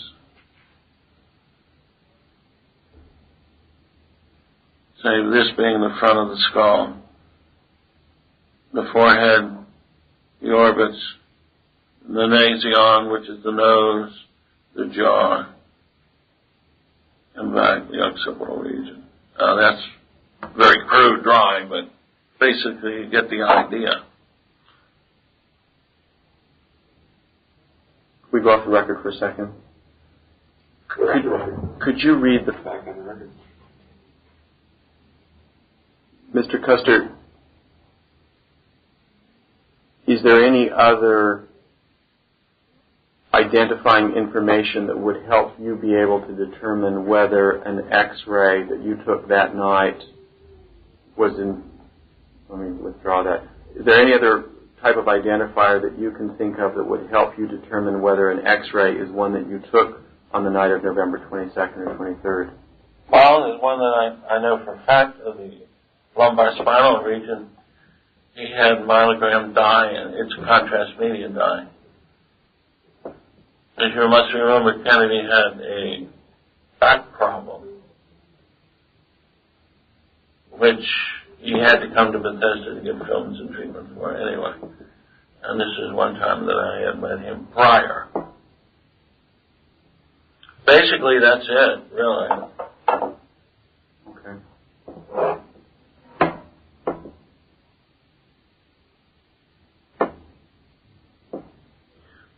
Who was involved in the setting up of the X-rays on the skull? Anyone besides yourself? No, I was. You did all of the work? I did all of the work. What was Mr. Reed's role at that time? Just assisting me and handing me films and basically taking the cassettes out of the dirty coverings.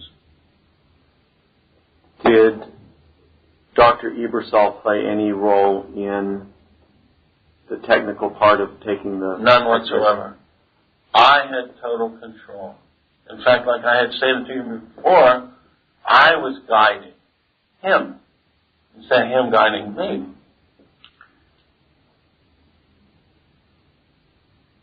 After you had finished taking the X-rays of the skull, what did you do? They were taken upstairs to the department, run through, brought back.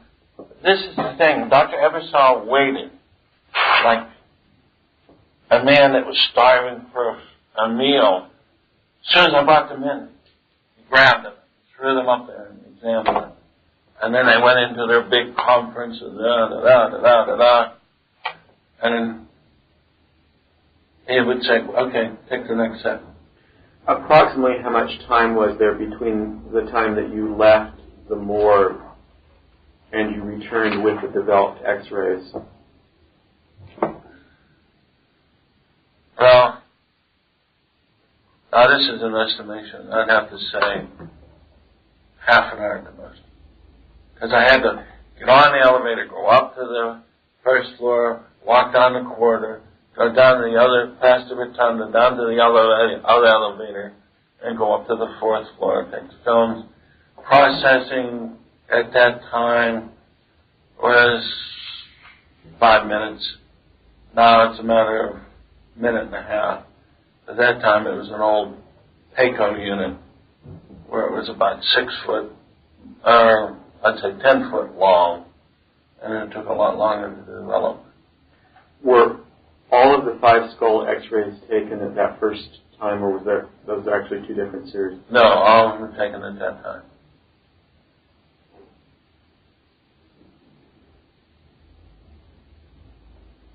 By the time that you left the morgue on the time with the X-rays in hand, had you seen any photographers taking pictures by that time?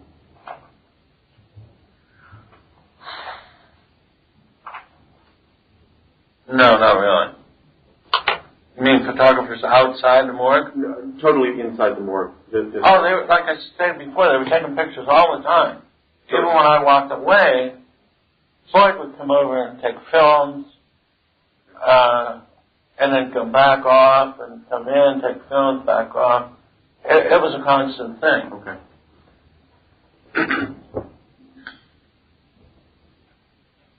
When you came back, were you asked for any opinions on the results of the skull X-rays?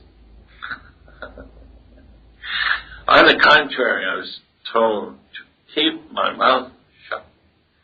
I gave my opinions, and I was told it's not my job. You're here to take X-rays only. Do the X-rays of the skull show any significant amount of brain tissue? To the best of my recollection, I don't remember seeing any. What were you next asked to do?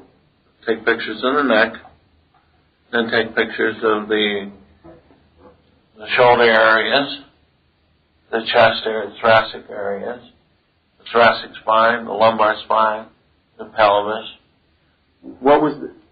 How many exposures were in the next series that you took? Oh, I'd have to estimate. Yeah. 2, 3, 4, 5. Say 5 or 6, maybe more. There was a total of about anywhere from 14 to 20 films. That's total for... Yeah, total for the whole night. Okay. But your estimate would be on the second series there were approximately 4 or 5. Right. Is that right? He wanted to not go too far. Just to shoot some films, run them up, bring them back, examine them. Shoot some more films, run them up, bring them back. And you got to remember, I was limited to what I had. I only had a certain amount of films there.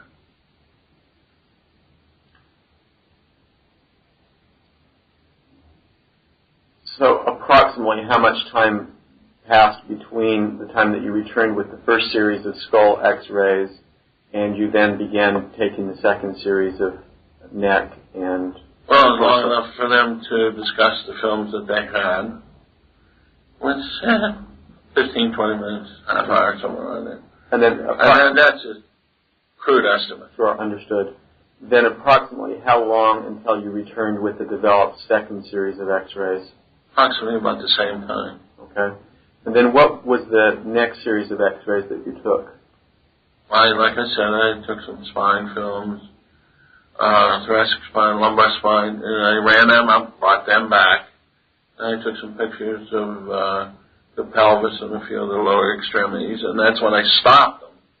I said, it's ridiculous to go any further. He's not going to be shot in his leg. And he agreed with me, and I stood there. But you got to remember, at this time, each one of these trips,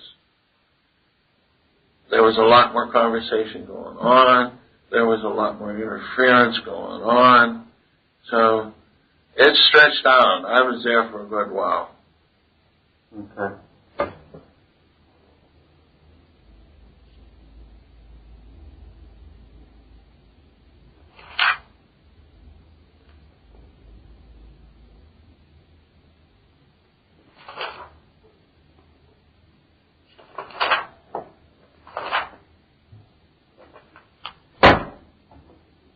Did you and Mr. Reed ever go develop films separately, or were you together? Always together.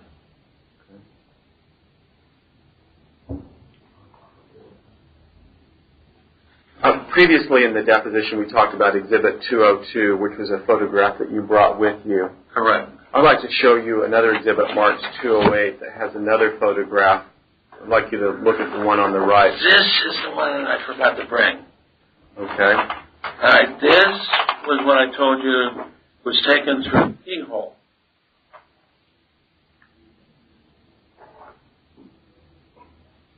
Okay. See who's carrying the aprons, don't you?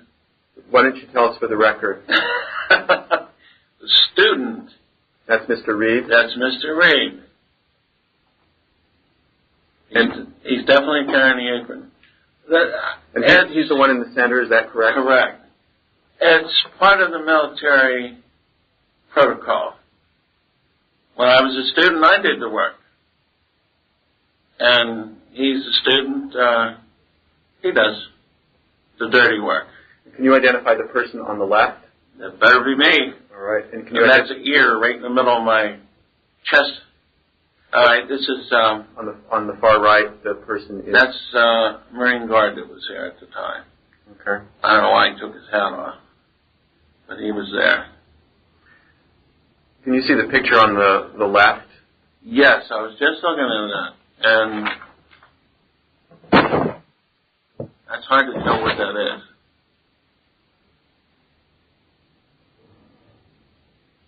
Or when that was taken.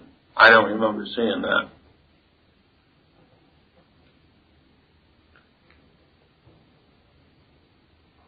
Okay, why don't we take a break for lunch and then we'll come back.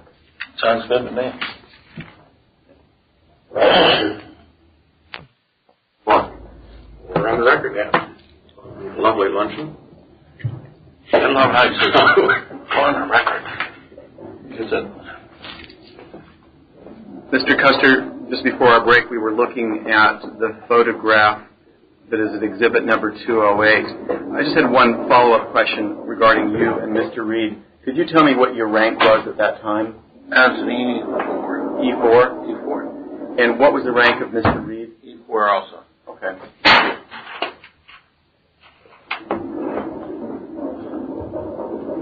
Off the record. Off the record. Off the record. Well, on the record, Mr. Custer, we're going to show you now X-ray number 1, which has been identified in the 1966 inspection as the anterior posterior view of the skull, slightly heat damaged.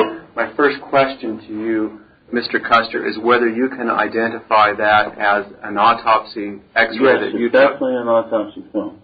If you could let me finish the question. Can you identify that as an autopsy X-ray that you took on the night of November 22nd, 23rd, 1963? Yes, sir. Correct. How can you identify that as being one that you took? Bullet fragment, right orbital ridge. Fragments throughout the temporal region. Remember how I stated, looked like somebody had sawed a portion over here. You're referring to the mid-sagittal plane. Okay. This? Yes, now you're pointing to what looked like a marker. A marker. It's my personal marker. See the opening? That shows the plane the film was taken. It's off to the side. Now let me just say for the marker that appears when we are looking at the X-ray from the front, that is on the bottom right near the, what would be the left. Left. That's on the bottom right in the way that we are looking at it, to the left of the victim. Is that correct? This is correct. Whenever you look at a film, it's right to left, left to right. Yes, you're correct. Is there anything else that you can identify with this X-ray that helps you determine that it's an X-ray that you took on the night of November 22nd? I remember this marker. When you say that marker, what are you referring to? It's a label. U.S. Naval Hospital, Bethesda, Maryland. So that's writing that appears, again, as we were looking at it from the front, along the right margin. Yes. Is that correct? Correct. Earlier in your deposition, you referred to some heat damage on one of the X-rays. Do you see any heat damage on this X-ray? Right here. You can see it. This is where Dr. Ebersol got it too close to the heat lamp. I stated to him twice, please do not put it too close. You can see what it started to curdle, literally. And here it started to burn. And isn't it funny how where it starts to burn is the area that I suggested was an entry wound. Now, are you certain that that heat damage took place on this X-ray on the night of November 22nd? Yes, sir. I was there and I saw him do it. Can you identify in the X-ray any brain shadow? No, there's no brain shadow that I can see. Maybe portion, very small, but this is all empty. But anything... If I make this to the record, when you say this is empty, you're pointing to the left side as we are looking at it, which is the right hemisphere. Correct. Anatomically. That doesn't set right with me. And if you're going to put it in a record like that, it's based, the damage, it should be the damage is on the right side. The anatomical right. Anatomical right. That's fine. Let's just continue to refer to it anatomically. Okay. So here's another thing, too, that shows basically this is possible. More than likely, I'd say 80 to 90% entry wound. See this air down through the sinus area, maxillary sinuses? The only way you get air through the maxillary sinuses is when you have damage to the orbital ridge and the orbital base. Air gets down into the sinuses. Sinuses are right here in the front of the face, on both cheekbones. Your eye orbit sits back in. If you ever have any damage, you get punched in the eye. A lot of times, if this fractures the orbital ridge, you get an opening that communicates between the sinus and the eye. And this is why a lot of times they'll take sinus films on a damaged frontal area. And if you see blood or fluid in there, this is where they'll say you have an orbital fracture. So where you have Orbital fracture. Orbital fracture. Earlier you pointed to what I'm going to call the half circle that appears to be the lightest part of the film, and you referred to that as a bullet fragment. Yes, sir. Is that right? Where was that bullet fragment located? Now let me withdraw that question and ask another question. Do you know where the bullet fragment was located on the body? Right orbital ridge. Superior. How do you know that it was in the right orbital ridge rather than at the back of the skull? Because of the protruding eyeball. Did you see the fragment removed? No, I did not.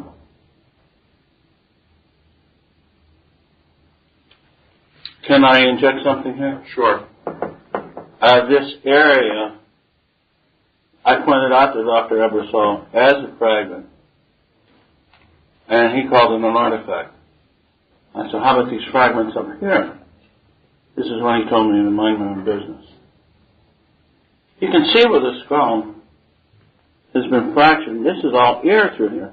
What I was going to say before. But I'm just, when you say through here, again, that won't be clear on the record, you're referring to the anatomical position of the right side where Bone has separated completely.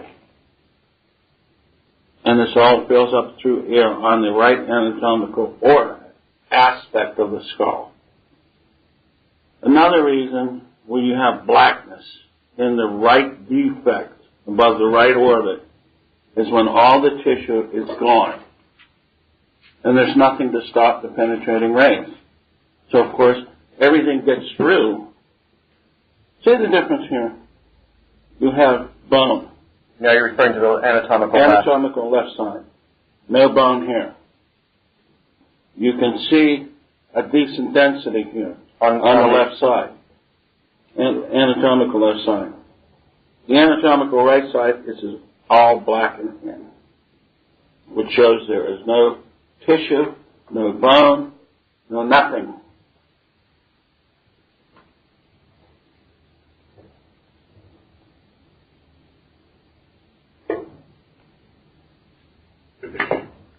But this is important right here. There's air in the maxillary sinuses. You're extremely important on the right anatomical side. Extremely important. This is why I don't understand people didn't see this.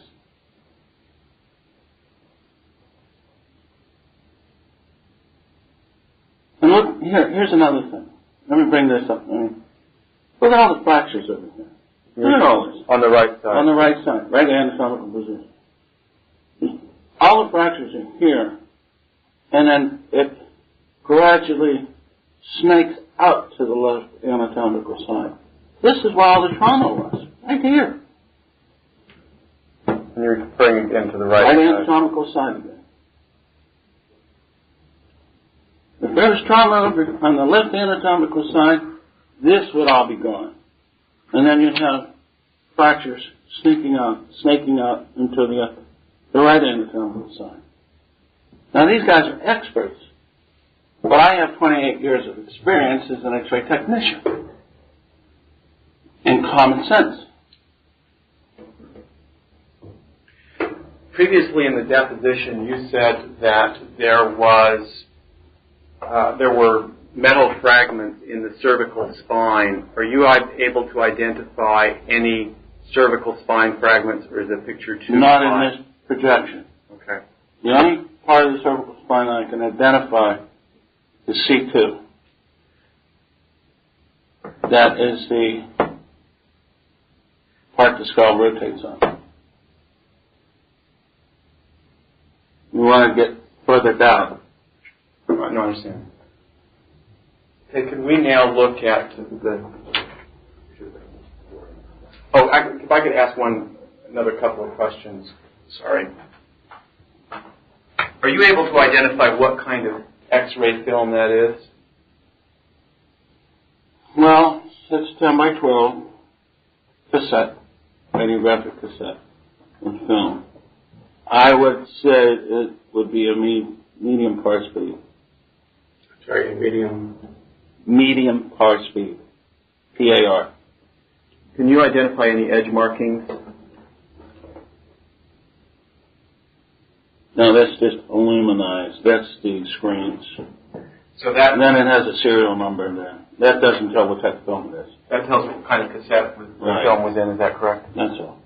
Do you know what kind of film was used in the Bethesda radiology lab at that time? At that time, at that year, it has to be a par speed screen because the technological advancements weren't for the faster speeds at that time. Is there any question in your mind whether the X-ray that's in front of you now is the original X-ray taken at? No question. And the answer It is the original film. is par speed the speed of film or a brand name? The speed of film. Do you know a brand name for the... Kodak, probably. More than likely it was Kodak.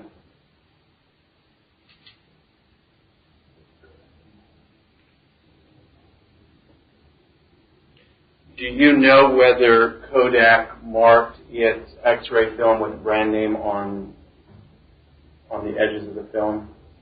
During that early part of the year, no, they didn't. It was basically on the boxes that they shipped them to you. Now they do. Okay. Look at number 2 now, please, which is identified in the 1966 inventory as a right lateral view of the skull with 2 angle lines overdrawn on the film. One moment, please.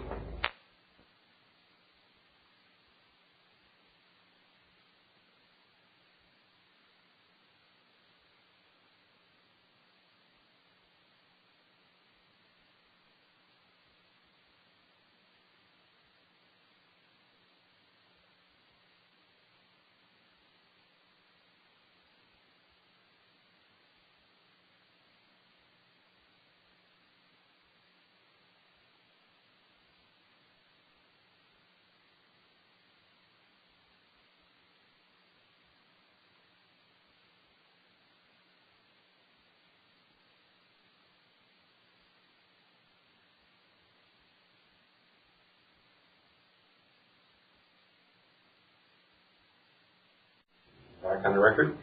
Ready? Yes, sir, Mark. You want to repeat the question? Question is, Mr. Custer, can you identify the film that is in front of you now as having been taken by you on the night of the autopsy of President Kennedy? Correct. Yes, sir, I do. And how are you able to identify that as being?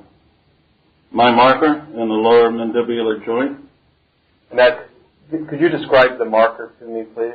Actually, all it is a metal, piece of metal, about half a centimeter thickness, less than that, and about 2 inches long, with numerous dots going from left to right. Is that a standard device for radiologists, or was that your own? That was my own device. So it was unique as far as you know? Correct. And this, again, the only reason why I put that on there is for my own basic identification, plus to show rotation. Are you able to identify, by looking at this, whether we are looking at the anatomical right side of the body, whether that the right side of the body is closer to the X-ray equipment, or whether the left side of the body is? I can identify it as being the right anatomical body because of the enormous defect. When you have the defect closer to the film, it's more detailed. You can see the lines as you go around a lot better. See how clear it is here? And let me inject something else. Dr. Ebersol kept going back to the quality of the film. The quality of film did not depend upon the portable film, the portable X-rays being exposed at the time.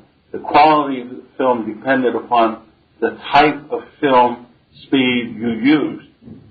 And at that time, in that year, this was the film speed that was used. And this was recognized, and people accepted it as such. When you say doctor, when you're referring to something that Dr. Ebersol said, are you referring to his testimony before the House Select Committee on Assassinations? Yes, sir, I am. Okay. Remember also, I had stated how a portion of the skull had lifted up and pushed backwards? Yes. Showing that there had to be a force impact this way and that way. Well, look, let me inject something else. From the right side, you notice, you see the fragmentation, how it starts to get larger and larger and larger. You have equal and opposite force. Everything being pushed forward, the brain is being pushed back, and it pops the skull out. So it's your opinion that the trauma to the head began at the front and moved towards the back of the head? Yes, sir, absolutely. Okay. Is there anything else on this X-ray film that allows you to be certain that this was taken by you on the night of the autopsy? Yes, sir. Not only the marker here, you know, U.S. Naval Hospital, Bethesda, Maryland, on the right side of the film, but also remember how I had stated to you about the sala turcica? The keystone of the sphenoid bone that holds the cranial vault. Look how prominent it is. And the only possible way you can see that, this is all gone. This is all defective in here on the right side. That makes that much more visible. Are you able to identify any brain shadow in this lateral X-ray? There's no brain shadow in this lateral X-ray at all. Look at the dark portion here. Dark through here. Now, there may be a minute amount, but not enough to make any gross difference. You don't see any markings here. Vascular markings. Where's your vascular markings? There is none. A normal brain has vascular markings. It will show. I'd like to show you now exhibit number 206 we identified earlier in this deposition. Can you now, by looking at the original X-ray, compare that with the drawing that you made at 206? Let me know whether you would now amend the exhibit 206, or does that roughly correspond with the X-ray? Okay, I would amend this somewhat. I would bring this down more into the temporal bone area. You would add hash marks to the temporal bone area. Right. Okay.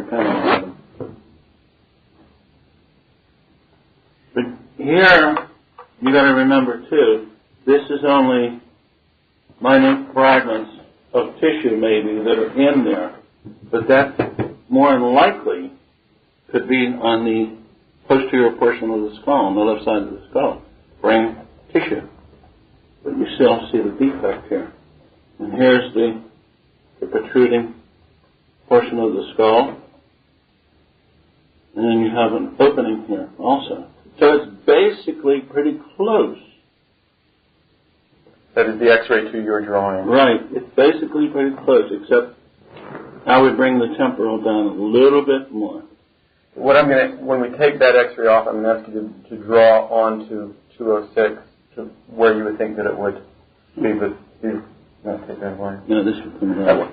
Oh, I'm sorry. If you can draw the lines at perpendicular angles to the other, so it will be clear to the reader which lines. Yes. It will come down to here. Okay, so now the perpendicular lines are the ones that you would add after examining the original. Correct. Okay.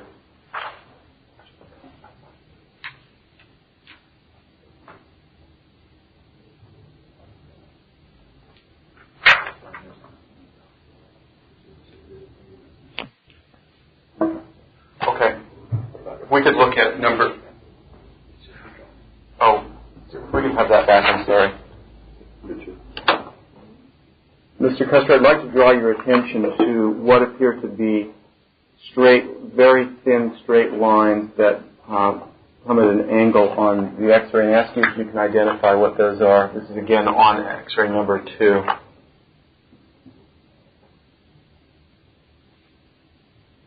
Okay, I know exactly what they are. This is Ebersol's little scratches. This is what he was trying to say was entry one. Yeah. I remember that now. This is where he drew. Did you see Mr. Ebersol draw those lines yourself? On the first set of films I brought back, he put them up and he had a ruler there and he was penciling it in. And this is when he got a comment. Don't do that.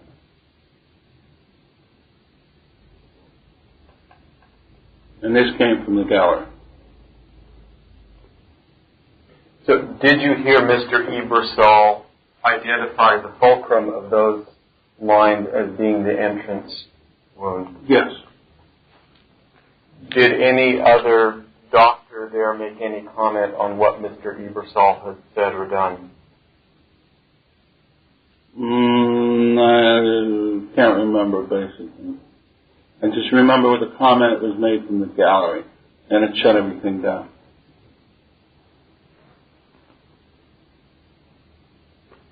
So as far as you are aware, those lines are made with a pencil? As far as I'm aware. Do we now examine number 3, which is identified as the lateral view of the skull.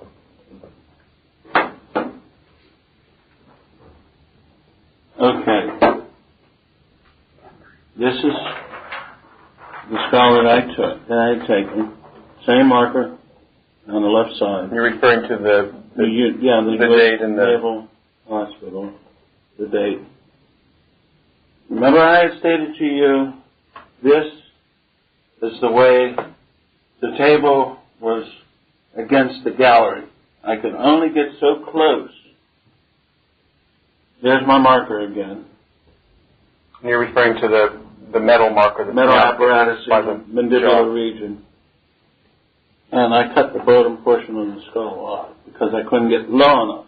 Every time I put blankets underneath the head would actually get smaller. So it would be crushed by the weight. Right, due to the instability of the bones. Fractures in the head. Fractures in the head. But again, you see the big defects. But you don't see the subtestimony. That's good. See the fractures. Are you able to identify any metal fragments in the head? Sure. You're pointing now to the black area towards the top of the skull. Here. It's the only way that can be this fragment. There's no way an artifact will show up like that. Now, what is supporting those metal fragments if there's no brain in the cranium? Where are they resting? They have to be resting on the bone itself. Somewhere. That's the only thing I can possibly think of, unless there's enough tissue there in that region to hold them. That's the only possible thing that I can think of. Because here you go again. There's no brain here. It wouldn't be that dark. You're referring to the dark area. On the first X-ray that we looked at, you identified a large metal fragment. Do you remember that? Semicircular? Correct. Can you identify the location of that fragment on this? Not on this one. What does that signify to you, if anything, the inability to identify the location of that metal fragment?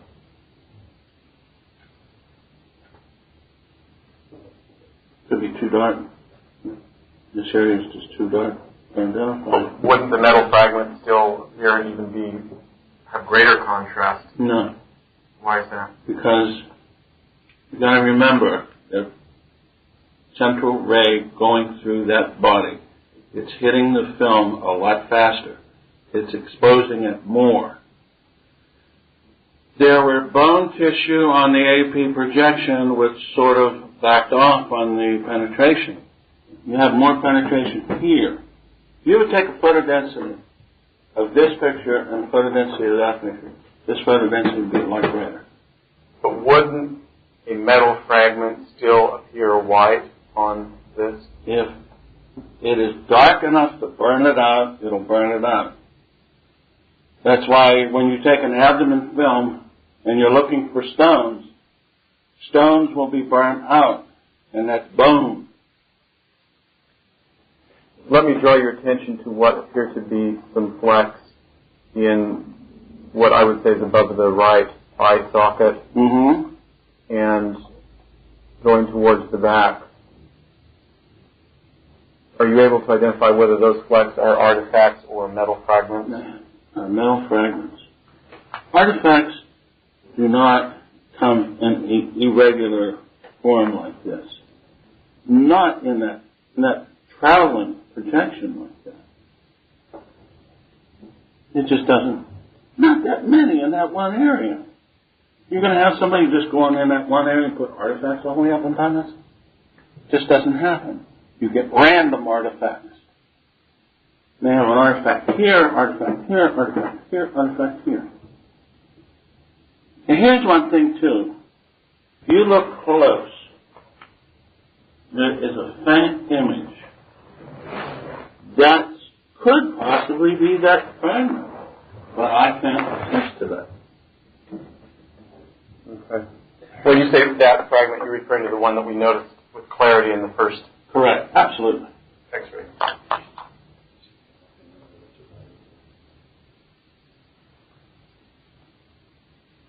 Do you have an opinion as to whether that is a right or left lateral?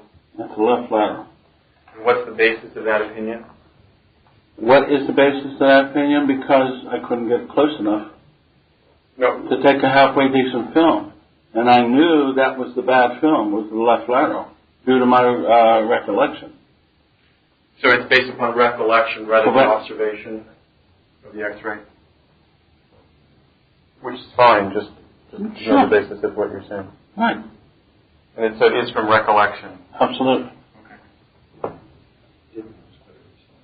Oh, let me add one thing too. Just noticed it. The difference in the size of the defect. With the defect on the film side, it becomes a little bit larger. This is a little bit smaller. That makes a difference. Is it hot in here?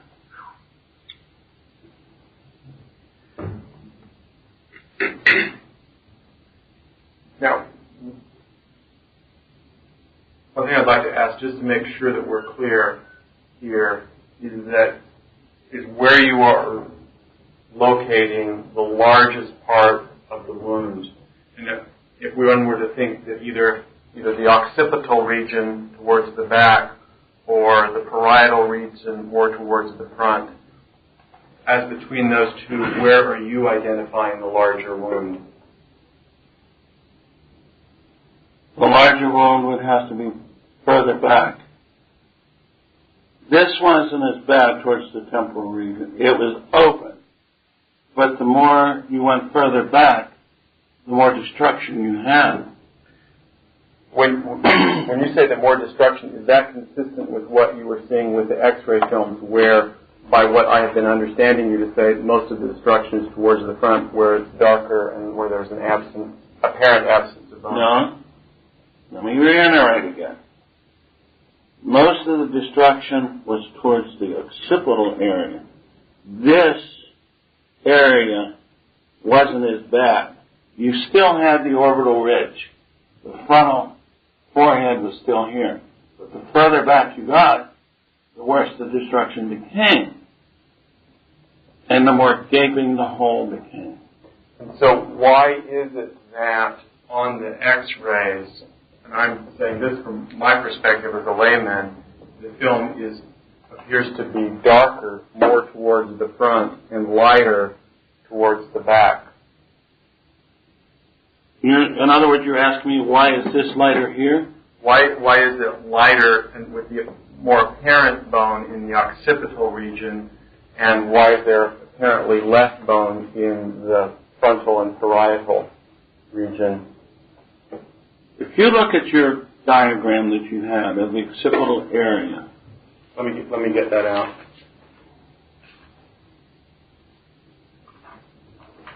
You're referring to exhibit number 207? All right. Look how far the occipital region comes off. Okay, this whole area, right back through here, this is all gone.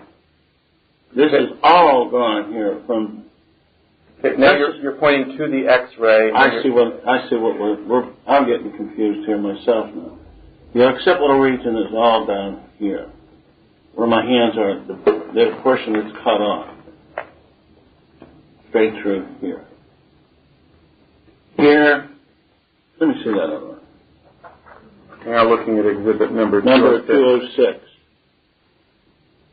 From the temporal region, just behind the right orbit, you can see this defect. All right? And that is in temporal bone, is that correct? Temporal bone. But it also comes out of the temporal bone and comes into the parietal. And you start to infringe just a little bit. The occipital region is right through here. And you start to infringe on it right here. So this is all gone.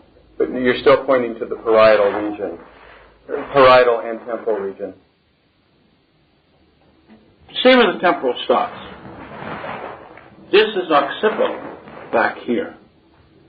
See, the occipital comes back to here.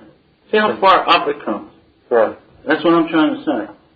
You still have damage that starts to come into the occipital region. It may not go all the way down, but it's coming down into that area. Sure. My question is not whether there is damage in the occipital region, but where is the majority of the bone missing, and is the majority the majority of the bone is in it has to be the parietal. This is the parietal area right here.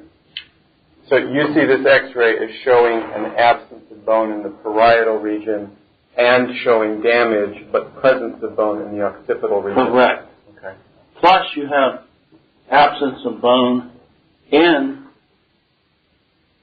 this region right here. In the temporal region. Temporal region. Only a portion of the temporal region behind the right occipital, or the right orbital area. Okay.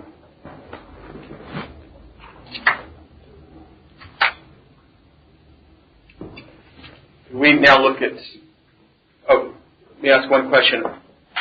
Previously in the deposition, you had said that the skull X-rays were all taken in the first series. Is that correct? Correct. And would it be fair to say then that the X-rays 1 through 3 are those that you took in the first series? You're missing two. Just yes, correct. Yes, for that one. Now, I can tell you that those are the 3 that you have just looked at are the only skull X-rays present at the archives. Are you aware of any other skull X-rays? There should be at least 2 more. And you described those both as oblique X-rays, is that correct? Or, like you had stated, tangential. Tangential. And are you certain that you took those other 2 X-rays on the night? Absolutely. Your autopsy. Okay, could we go to number 4?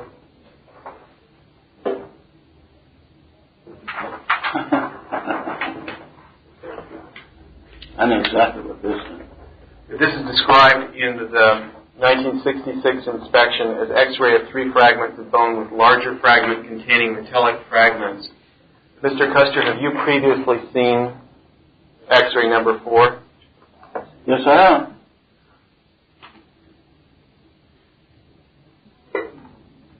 When did you first see those X-rays? The next morning, I took them. And where did you take those X-rays? In the main department in a private room with a portable X-ray unit. Was it the same X-ray unit that was used to take the autopsy? Yes, sir. The same distance. And what was the purpose of taking these X-rays? I was told by Dr. Ebersol that they were to be taken to make measurements to make a bust of President Kennedy.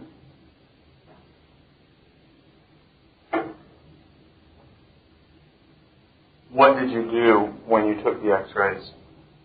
What were the procedures? How did you go about taking them? All I did was place the bone fragments on the film, and I made different exposures at different distances. Did Mr. Ebersol or Dr. Ebersol say anything to you about metal fragments? He gave me 3 or 4 different metal fragments varying in size, and he asked me to take them to the bones. Did you tape metal fragments to the bones? Yes, sir. What was the purpose that you understood taping metal fragments to the bones to be? That was a good question because I didn't understand it at the time either. Is there any question in your mind whether you in fact taped metal fragments to the bones? Absolutely no question at all in my mind. Do you see the results of those metal fragments appearing on X-ray number 4? Only a few here. And you're pointing to the largest fragment? Largest fragment. The superior portion of it. Approximately what time did you take the X-rays on the 23rd? I'll have to estimate. Early morning, early afternoon. No, late morning, early afternoon. Did Dr. Ebersol ever subsequently explain to you the purpose for taping metal fragments to the bones? No, he didn't.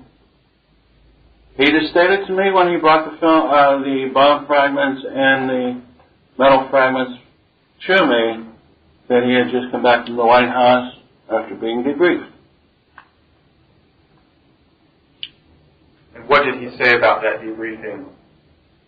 Well, he just said that he was debriefed by the Secret Service, and that was it.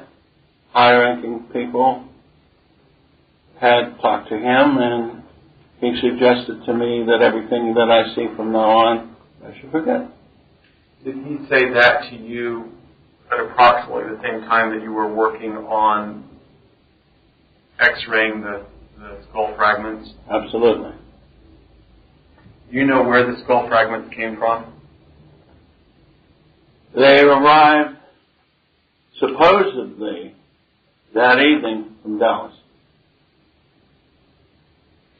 When did you first hear the fragments that arrived from Dallas? The night of the autopsy. Did you see the fragments on the No, I did not see the fragments. I just heard the conversation. Other than the metal fragments that you taped to the skull fragments, did you identify any other metal fragments in the bone?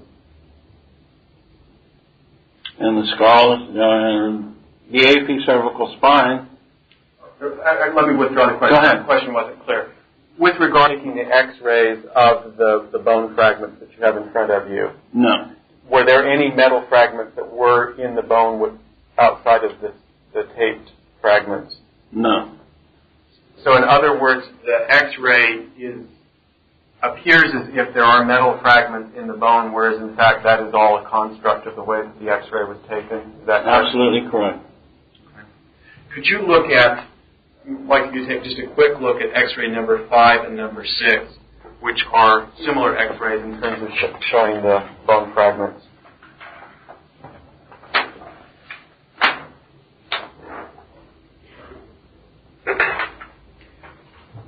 Let me try asking you one question just to make sure that the record is clear on this. Did Dr. Ebersol ask you to tape the metal fragment to the bone after he had returned from the White House? Are you able to say with certainty? Absolutely. As soon as you walked in, that's the first thing he said. I want these bone fragments X-rayed with metal fragments taped. Okay, this is a different bone fragment. Same one. We just added one to it, that's all. I think maybe if you looked at the other one again for just a moment, you might see. We could look at number 4 again. You're identifying 3 bone fragments in X-ray number 5, is that correct? Correct. This is number 4 again. Oh, I see it. All he did was just move them around. When you say he, who is the he you were referring to? No, I said me. Oh, all I did was move them around. That's all. Different exposures. See the difference? Yes. Darker, lighter, darker, lighter. And so you would say that X-ray number 5 was taken roughly at the same time as X-ray number 4? Absolutely. Can you look at number 6, please? Ask a similar question.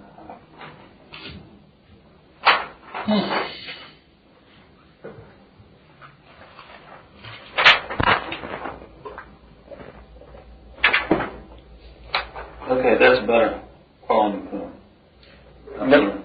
Are you the person who took the X-ray of number 6? Yes, sir. Is there any marking on the film other than the fragments themselves that helps you identify that as being an X-ray that you yourself took? No, sir. Is there a reason that you did not use your metal marker? Doctor, let me finish the question and then answer it. Was there any reason that you did not use the metal marker that you had used in the previous X-rays? Yes, because he saw it that night, and he knew it belonged to me, and he stated, I better not see it on these films. That was Dr. Ebersol who said it? Absolutely correct. Did anyone else hear Dr. Ebersol say that? No. Said only in my presence.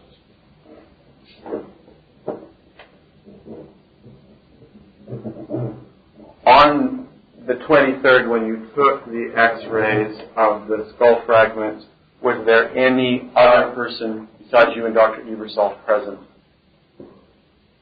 No. You were about to say something else? You sure the day? 23rd or 22nd? If I said 22nd, you said 23rd. Yes, I'm referring to the time that you took the x-rays of these fragments. Oh, okay, fine. That's correct. Okay. All right, could we look now at x-ray number 7, please? Should I sit down? No, that's all right. You hear my back?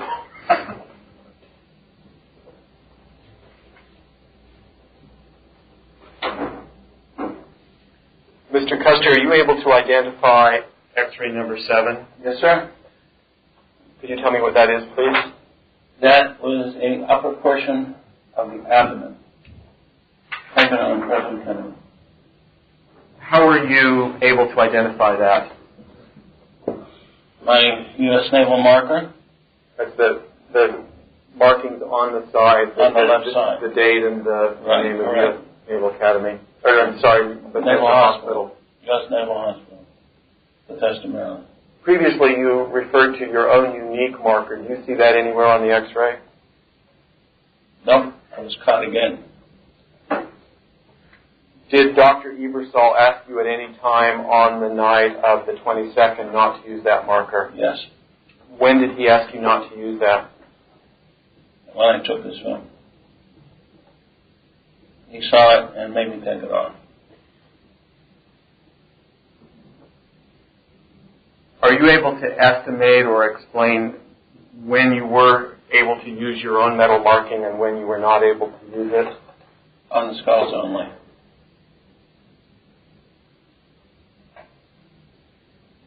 Can you identify in the x-ray that you're looking at now, number 7, whether the internal organs are still present in the body?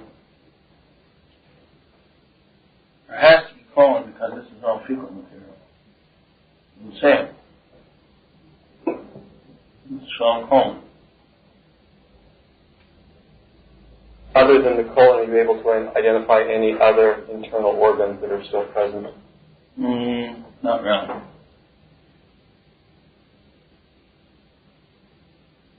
There could be kidneys here, but it's obscured.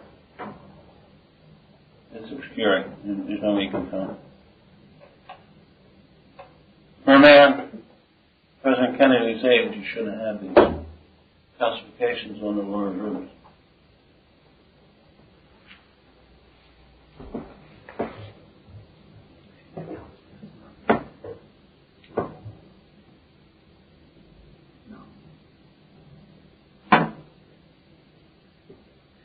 Previously, in the deposition, you referred to a contrast media dye.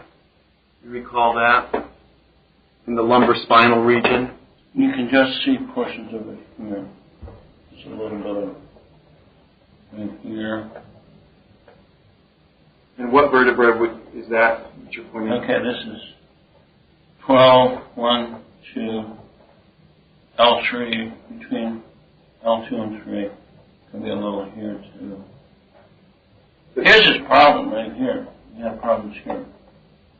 This would be 1, 2, 3, 4, and 5. So you're referring to L4 and L5. Right. You can see this problems. You can see all the degenerative disease right through here. See how nice this space is? You're referring to between L2 and L3. L2 and L3, L4 and L5, nothing. Nothing. L3 and L4.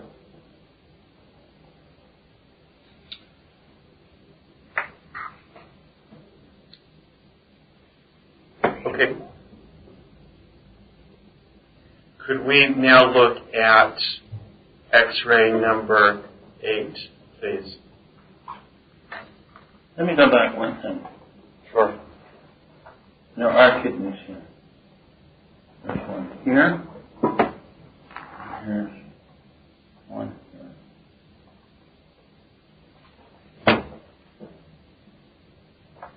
We go off the record for a moment. I hear your phone ringing.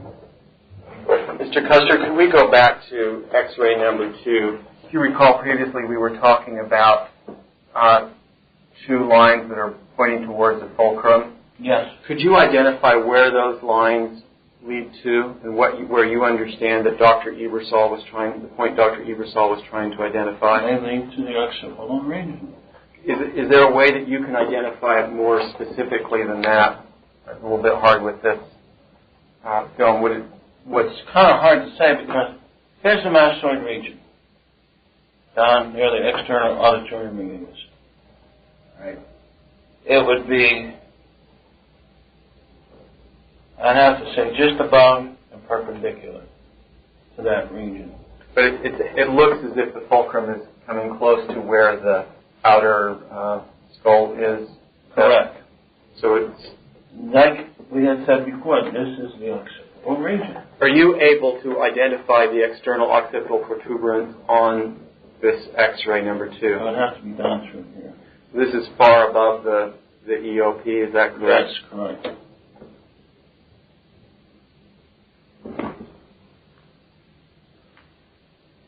Okay. We could go now to X-ray number 8. Is that right? Mm-hmm. X-ray number 8 is described as the AP view of the right shoulder and right chest. Mr. Custer, are you able to identify X-ray number 8 as having been taken on the night of the autopsy? Yes, sir, I can. Once again, how is it that you're able to identify that? The marking. U.S. Naval Hospital, National Naval Medical Center. Date. And the right marker.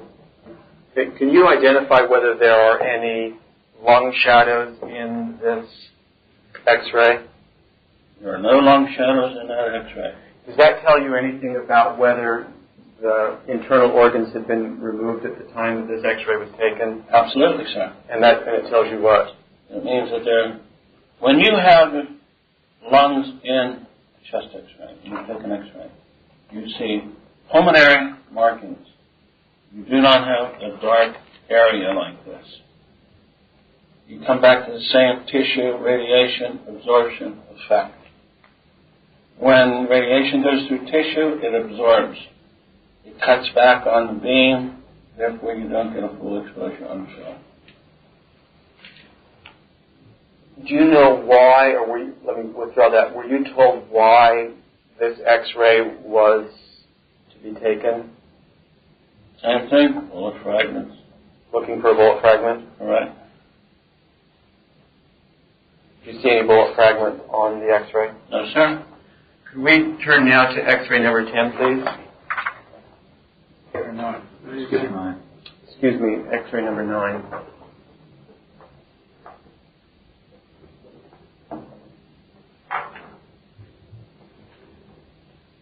Mr. Custer, are you able to identify X-ray number 9? Yes, I am.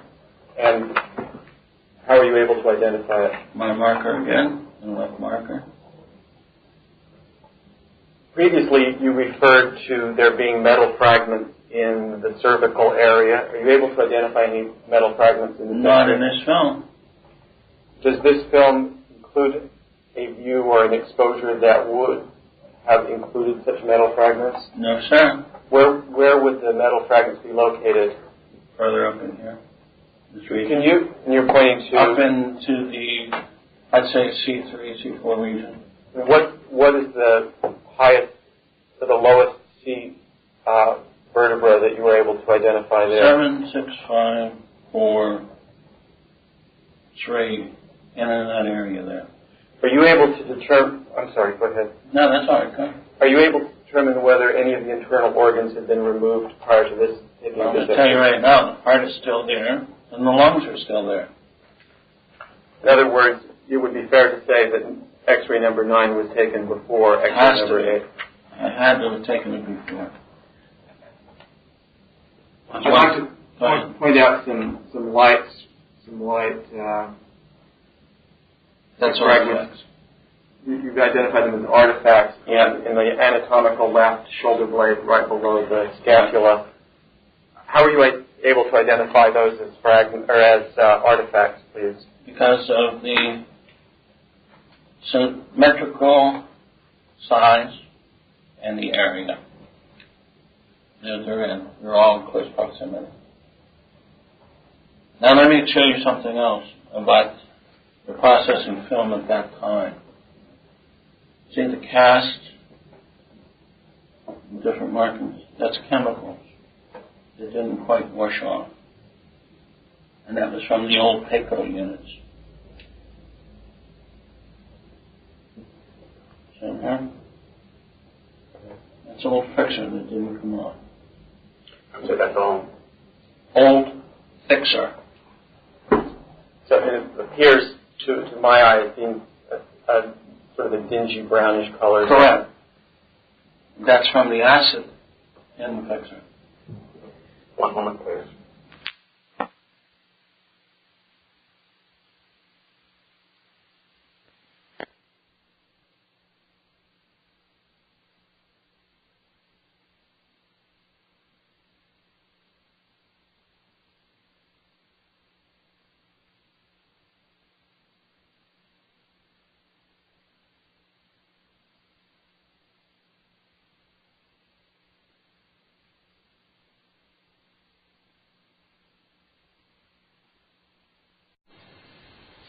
We're back on the record.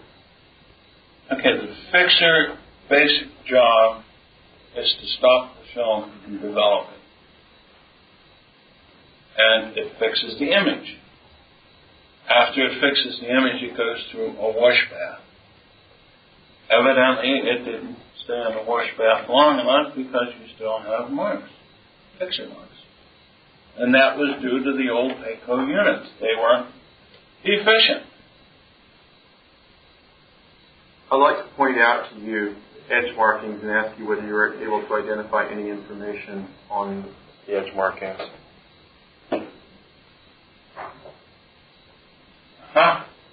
Kodak safety. I didn't hear you, sir. Kodak safety. Thank you. Does that help you identify the type of film that you're holding? Yes, it does. Is there any reason that Kodak safety is appearing on X-ray number 9, but we have not seen it on other X-rays? The only possible thing I can think of is they just placed it on the 14-17. So it's the size of the film. Correct. The 14 by 17 is a larger film, such as the one you're looking at. Absolutely correct. Could we now look at X-ray number 10, please?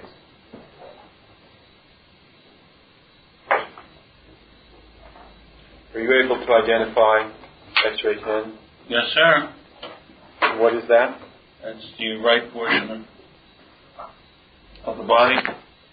And this was taken on the night of November 22nd, is that correct? Sir. Is there any question in your mind whether that's an authentic X-ray that you took on the night of the 22nd? No question. We now look at X-ray number 11, please.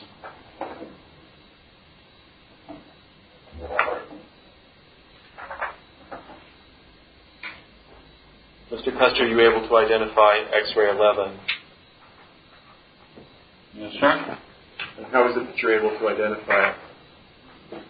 This is an additional film that I took on the abdomen. Now, I notice there's no marker of the sort that appeared on many of the others. Because this was a so-called repeat. What do you mean by that? Well, we'd like to have another film just to see if what we see is still there. Still there.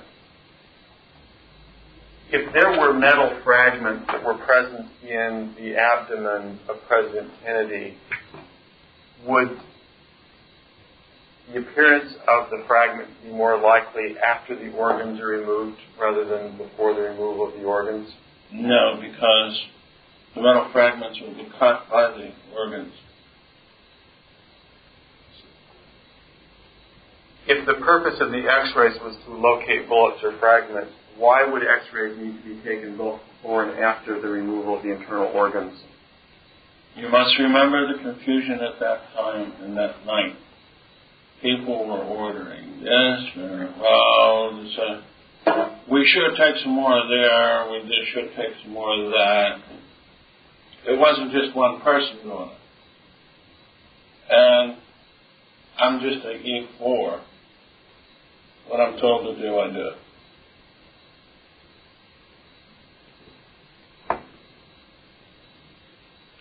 Can we look at X-ray number 11, please? This is the one. Excuse me, number 12.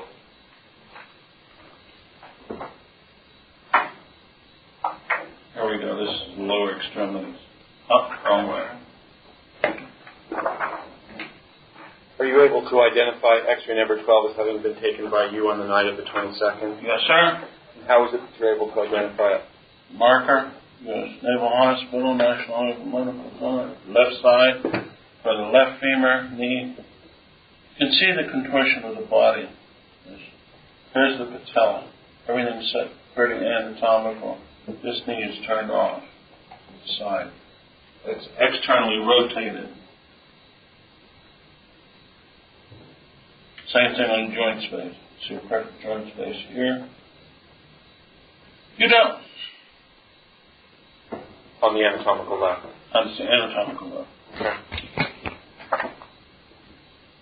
We look at X-ray number 13.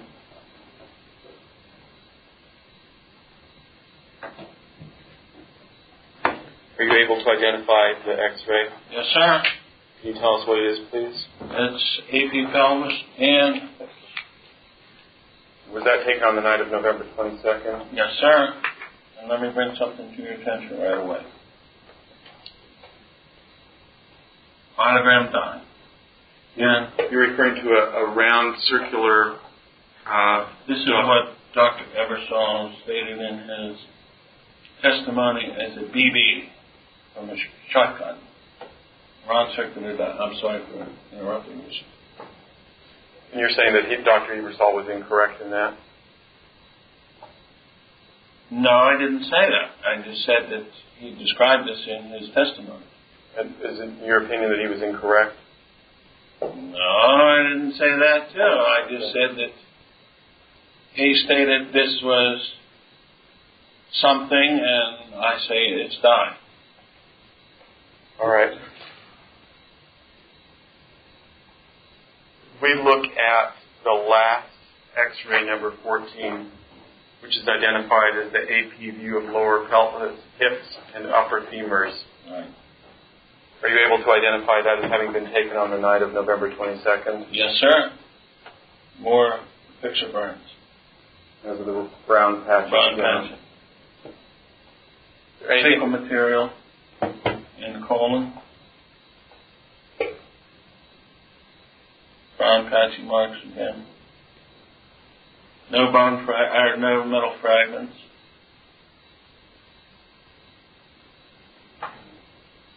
Okay, that consists of all of the X-rays that are present in the archives on the night of the 14th. Now, you had raised previously in the deposition, have a chair if you wish, previously in the deposition possibility of some metal fragments in the C3, C4 range. I noticed. I didn't see that.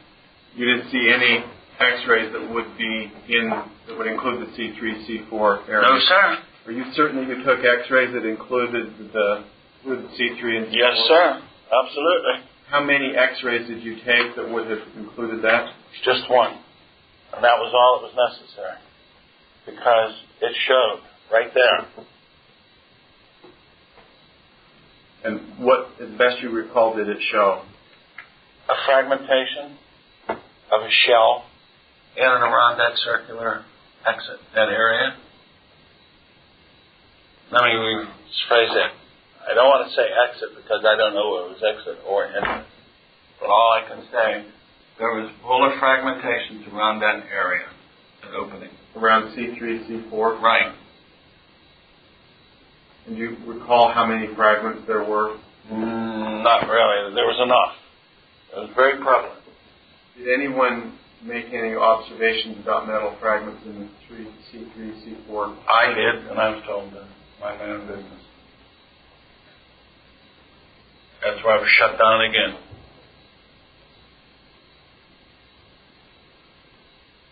You have, during the course of this deposition, identified 3 X-rays that you are quite certain that you took that don't appear in this collection. Are there any others that you can identify not being included? That's the only 3 that come to my mind right now, the 2 tangential views and the apicervical spine. Okay. Can I add something to that? Sure. And my own opinion, I do believe basically the reason why they were not here is because they showed massive amounts of bone fragments. Did you ever hear of anyone connected with the autopsy making any attempts to remove, destroy any of the X-ray material? Let me put it this way. Gossip is cheap. Everybody has some. I heard some, and sometimes you have to take it with a hill of beans, where it comes from. But I did hear that in a conversation. When did you hear it in a conversation? The next day, What did you hear? that certain pertinent things were taken care of. Who told you that? I was afraid you were going to ask that. Nobody told me. I heard it between 2 officers, high-ranking officers. Who were the officers?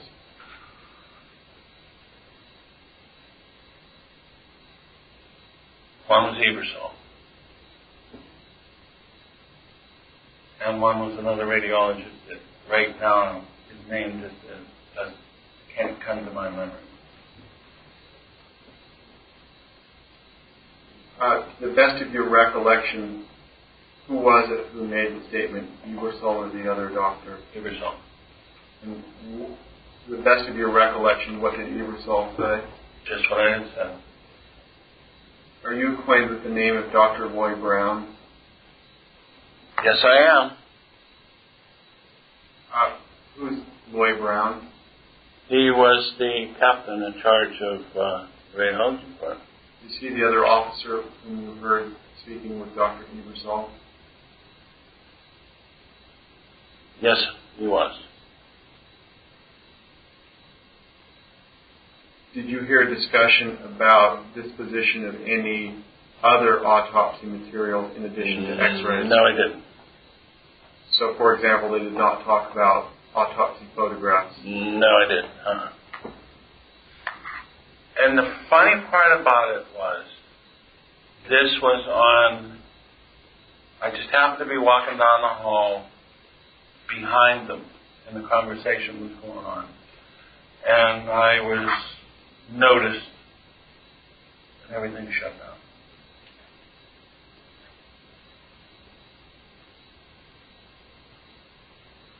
I don't like to point fingers.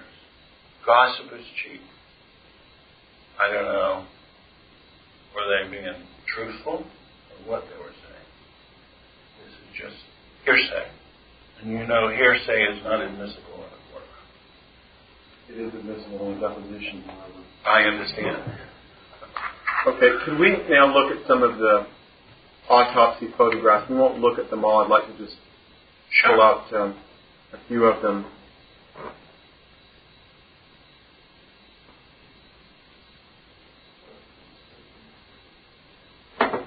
Could we look at the second view, which would be color photographs numbers 26, 27, or 28?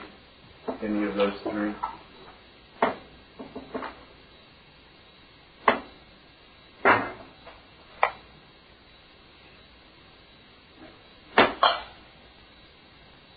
We're going to put this gloves back on.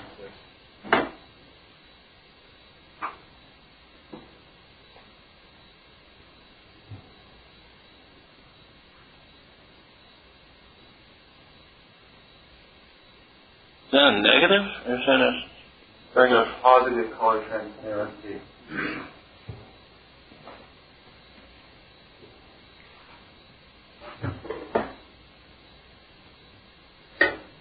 Mr. Custer, I'd like to ask you whether the image that appears on the second view that you're looking at corresponds in a general way with what you observed on the night of the autopsy. Yes, it is.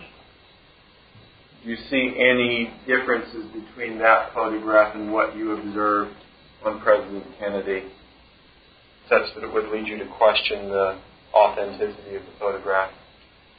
Not really. I noticed one difference.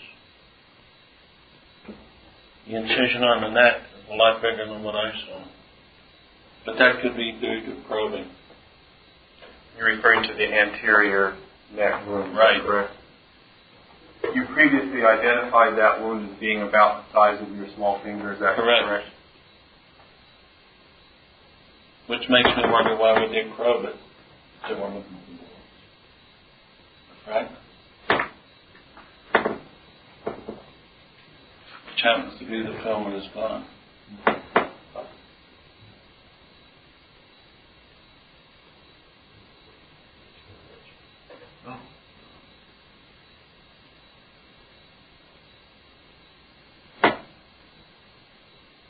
He was a message. See all this stuff here? I had rubber gloves on. I had to change. Airport time. We should look at this. Let's look at Can we look at view number 3 now, which corresponds to colors numbers 32, 33, 34, 35, 36, and 37. Color images. View 3.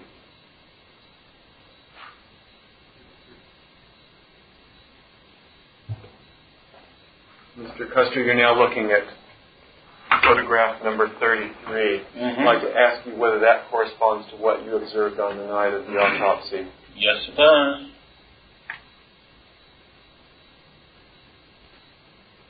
Is there any question in your mind about the authenticity of that photo?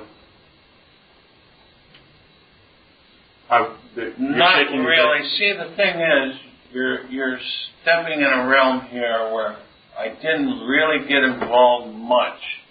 But from what I saw of the body, it appears to be similar to what I saw. Okay, that's fine. Okay. Can we now look at view number 6? Hold on 1 second. Let me put this in the record. Do you notice the apparatus that's holding the head? Yes, metal. It's like a metal half moon. When I took my x-rays, that wasn't there. Does that help you identify whether you took the x-rays either before or after the photographs? Yes. And what would the answer be? Well, this didn't have to be, this wasn't there. So the metal. The metal. So that meant I had to take some of them before. Had to, because the only time they put that in there is when they start probing. Why wouldn't it be possible for them to have taken that off and then you come down and take the x-rays? That's possible too. I'm just guessing. Okay, so maybe I shouldn't guess. So it's not really possible to tell by the photograph whether the x-rays are taken before. That. No. Okay. Just because you were speaking over the top of me to make sure the record's clear, let me try asking the question again. Is it possible, and I'll ask a different question, is it possible for you to determine, based upon this photograph alone, whether the x-rays of the cranium were taken before or after the photographs? No, sir. It's not possible. Okay.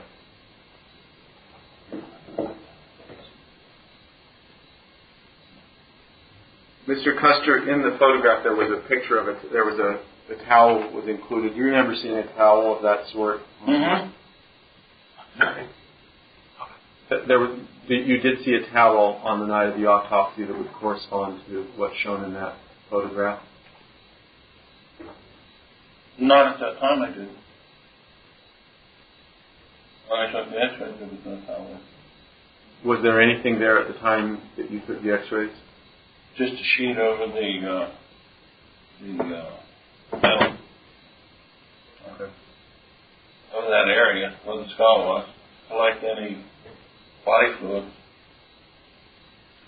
Okay, could we take a look at the sixth view corresponding to colors photograph 42 and 43, which is identified in the record as wound of entrance in right posterior occipital region. Mr. Custer, does that photograph correspond to what you observed on the night of the autopsy? Truthfully and honestly, I cannot remember seeing that. Is that because you didn't have that view, or it does not appear the way that it appeared to you on the night of the autopsy? Because it did not appear to me the way it appeared. In what respect is that photograph different from what you recall? I did not see the back of the skull or the lower occipital region during the time I took the X-ray.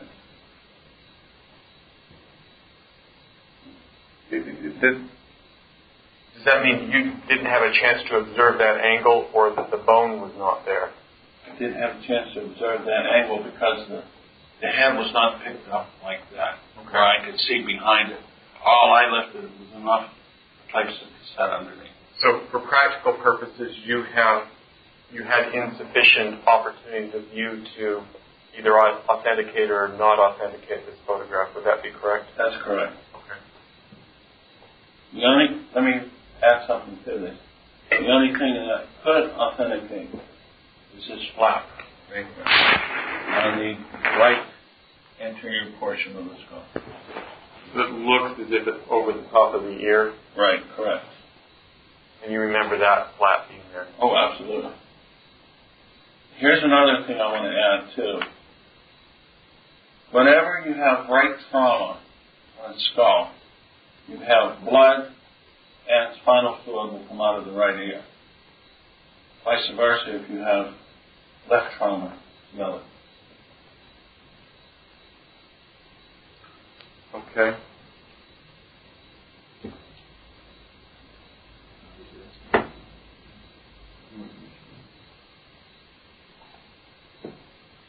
Okay, could we look at the fourth view, not going exactly in numerical order, either colors photos number 38 or 39, identified as posterior view of wound of entrance of midsole high and shoulder.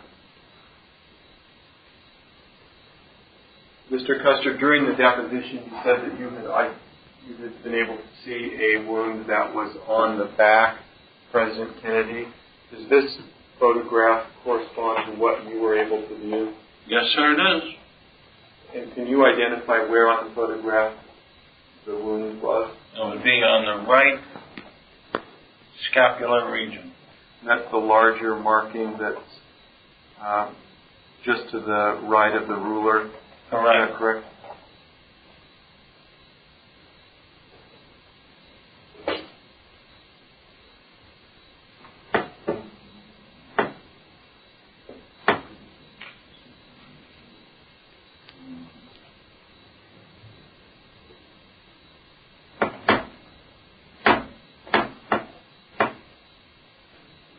Still not on the record. Okay. It's our understanding the House Select Committee on Assassination did some enhancements of the original X-rays, and we'd like to show you the enhancement.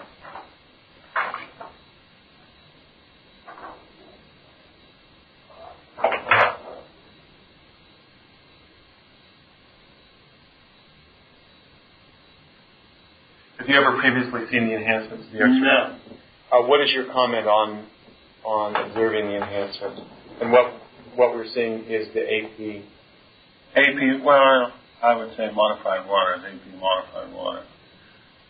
Here's the fragment again. You're referring to the large semicircular fragment. Right. Left marker. Right orbit. Fragments throughout.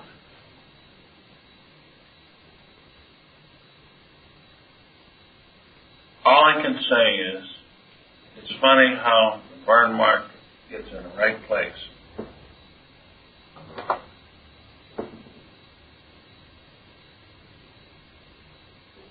And that's pretty close to what my own opinion, I believe, was an entry wound.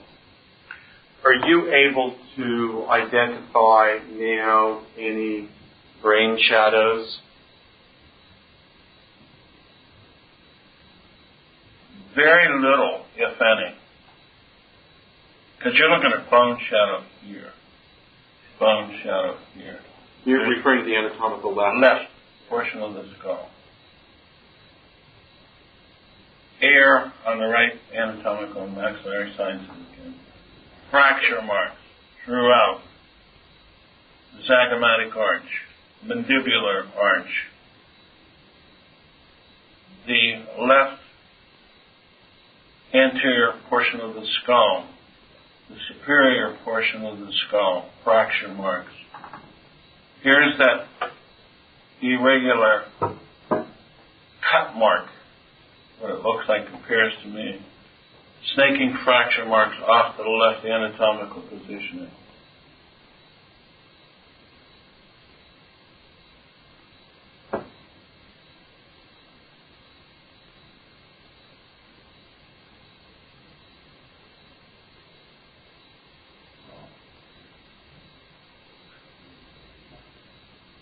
I'm back on the record. Remember you asked me a question, how come there's bullet fragments in here and you can't see? You can see them, why are they? They appeared to be more apparent in the AP than in the lateral. You know why there's bullet fragments there? You look at the big portion of the scalp. Fragments are in the skin of the scalp. That's the only logical place they could be. They went through the brain, exploded, and went out into the scalp, perforated the scalp, impregnated the scalp. When you have a fragmented bullet, it blows, pushes everything out. When it pushes everything out, it's like somebody putting salt and pepper on your steak. It impregnates the steak. Same thing with the scalp. Because there is no brain tissue here. You can't see it. You can't determine it here because of the skull, the bony skull. You can determine, I'd love to see the lateral portion, if they enhance that. That in itself reveals itself. And? Looking for the lateral.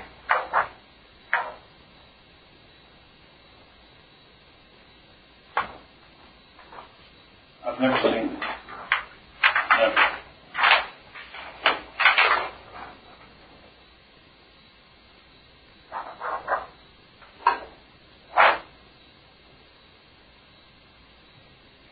You're now looking at the enhanced lateral. There's the effect again. See the bone? There's the fragment. You're referring to the right above the sinus? Right. Orbital, no, frontal sinuses, but it's still orbital ridge.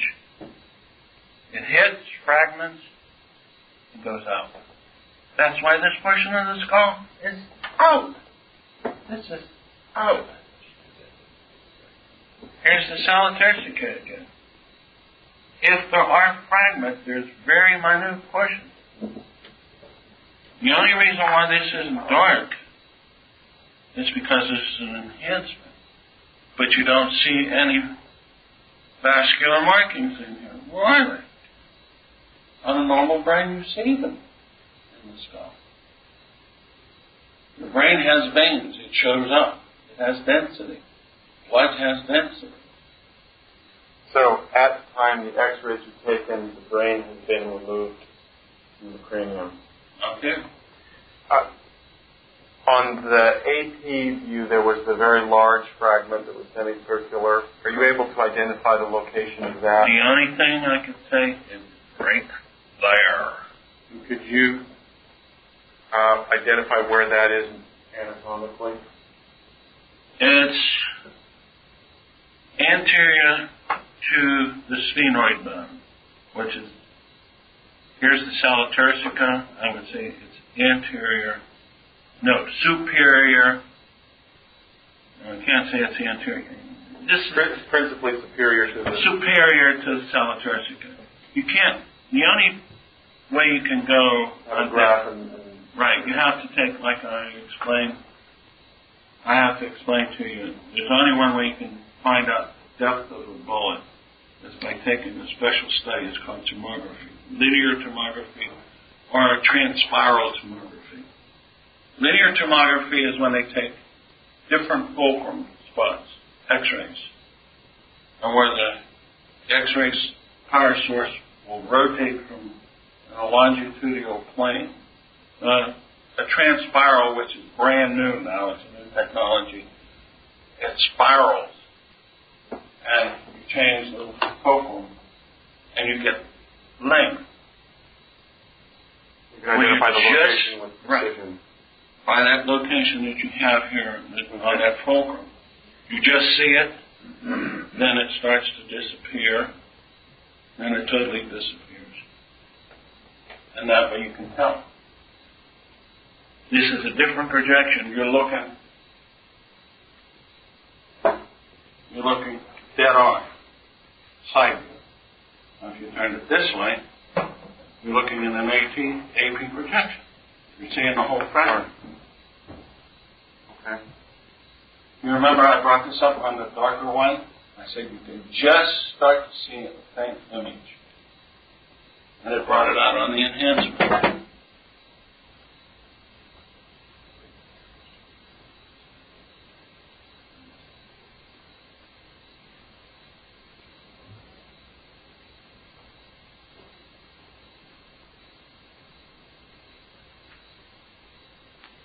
I have a question for you, Jerramy. Did your other specialists, doctors, see these enhancements? No.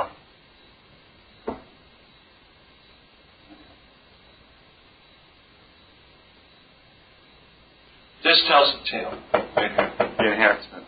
Right. This opens the door, literally. I showed you the entrance room. There. The exit room has to be up here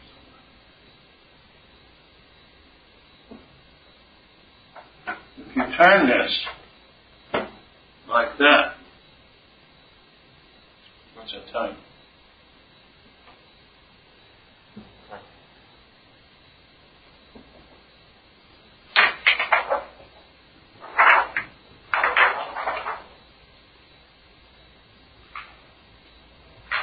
Go off the record for a minute.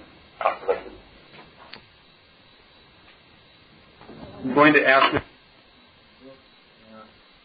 the testimony offered by Dr. Ebersol to the House Select Committee on Assassination. For the review board records, this is marked as exhibit number MD60. The testimony was given on March 11, 1978. Mr. Custer has brought with him today his own annotated version of Dr. Ebersol's testimony. And what I'd like you to do, if you would, Mr. Custer, is to look through the testimony and any important things that you have specific knowledge of yourself that you would like to either confirm what Dr. Ebersol said or dispute what Dr. Ebersol said. I would appreciate it. I would like you to identify the page number and line number. Okay. Good. All right. Okay. Ready? Yeah. Page 2, line 23, and 24 and 25. And, well, let's go to page 2. He states that he was acting chief radiologist at the National Naval Medical Center in Bethesda. Baloney. He was a radiologist on call. There was a lot more people higher ranking than him that were staff radiologists. They all took call. He was a resident radiologist studying for his board certification, which he did not receive till the end of that year. That's one thing I have a problem with. On page 3, that was the same thing. I agreed with him on line 2, page 3, where the commanding officer called him about 6:30, and I was notified thereafter about the incoming.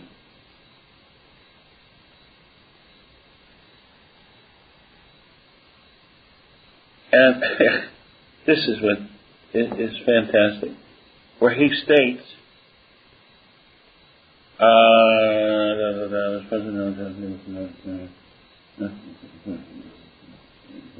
okay, page 3, lines 7 and 8. He personally carried the cassettes containing the X-rays to the X-ray department, which was on the 4th floor. Baloney. Dr. Ebersol never left the morgue. Reed and I personally carried the X-rays. There's pictorial evidence of that you have. You're referring to the photographs that we marked as exhibits? Correct, absolutely correct.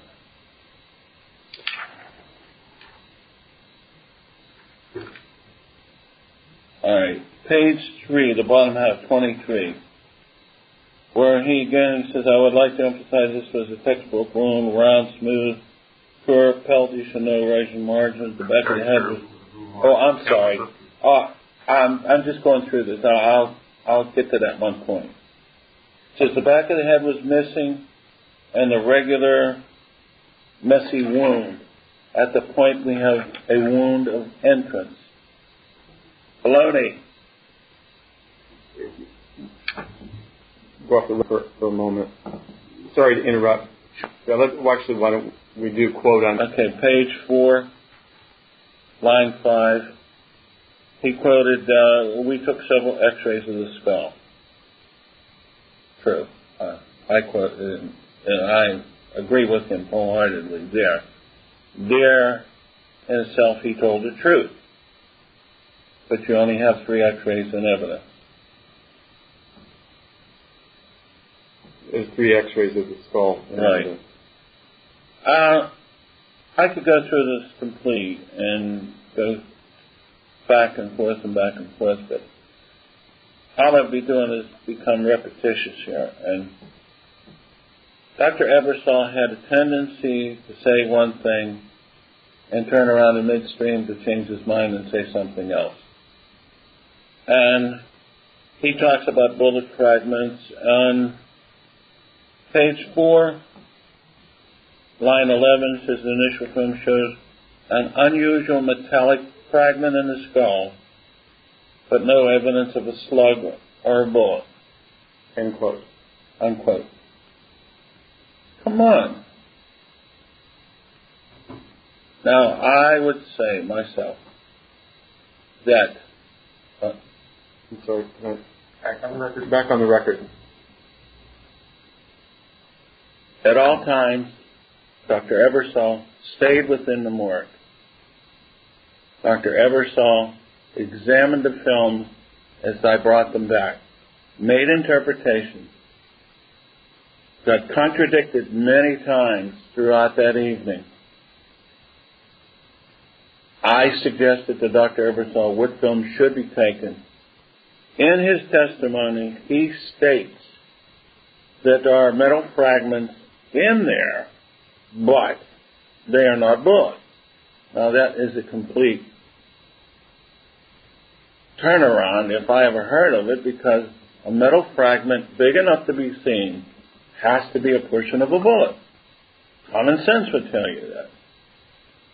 Another thing, when Dr. Ebersol looked at these films, he took basic physics like anybody else did, and why couldn't he see displacement of the anterior portion of the skull and realize there had to be force coming from the, no, let me correct that, the posterior portion of the skull, and realize there had to be force coming from the anterior portion of the skull. He knew that. Now, he's an educated man. He has to know that.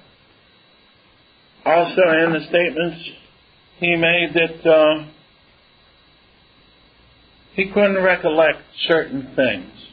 How many people were in the morgue at that time? Oh, come on.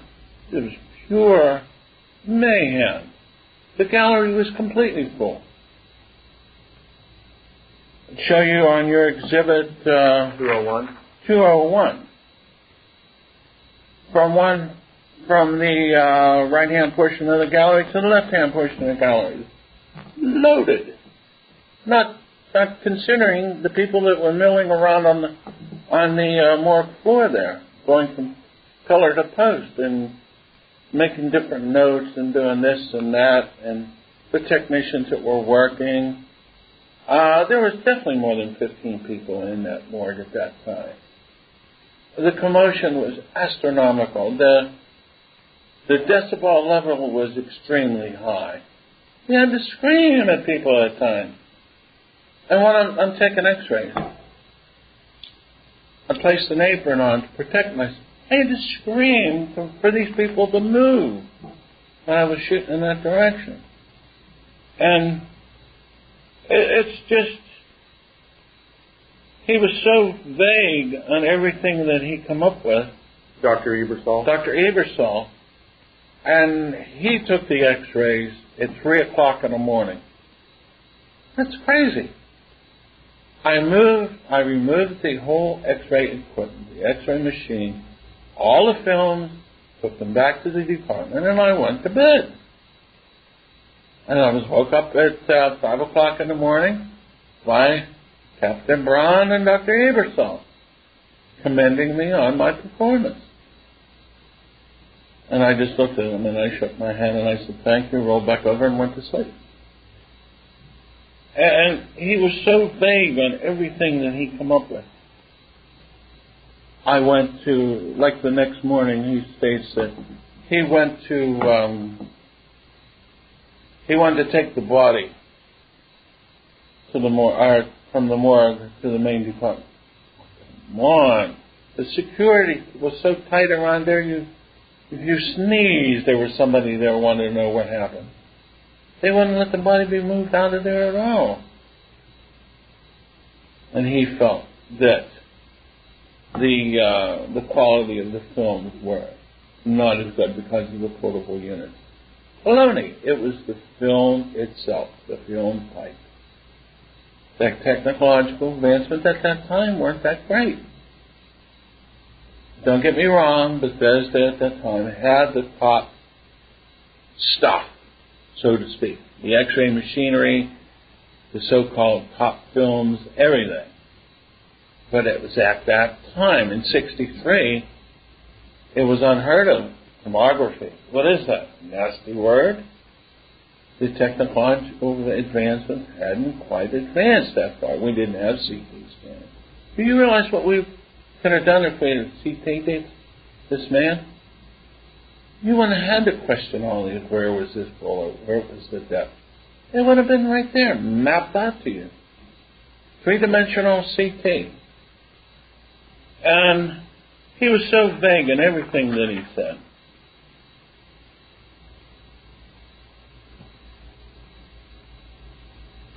Magnification. Page 6. From line 4 to 6. So after, as Dr. Ebersol quotes, so after seeing the films at the White House Annex, going back to Bethesda, and using a human skull to determine the magnification level, actually there were substantial factor changes. He knows, in the film, but he knows to get no magnification. This is part of his board certification. Everything has to be taken at 72 inches, not 44 inches. And when this was all taken at 44 inches that night, which causes magnification. This was supposed to be a radiologist that knew what he was talking about. I have to disagree with him wholeheartedly. And another thing I couldn't get over, the way he was treated. He was carried around on a silk pillow by his colleagues. We don't want to step on your feet out there. What I'd really like to do is avoid comments about that. But that's fine. What you observed and what he commented on, and whether the it's accurate or not. Well, let me go through this real quick.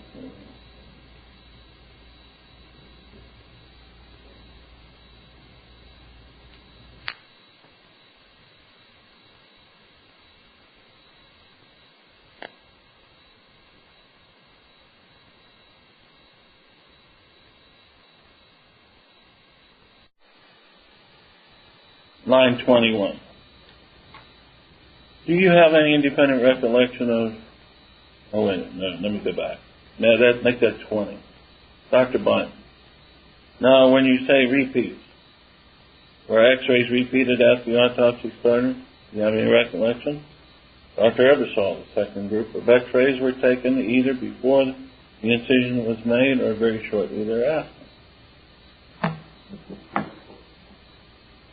He sounds pretty confused to me. He's not sure what. And we proved today there were some taken before and there were some taken after.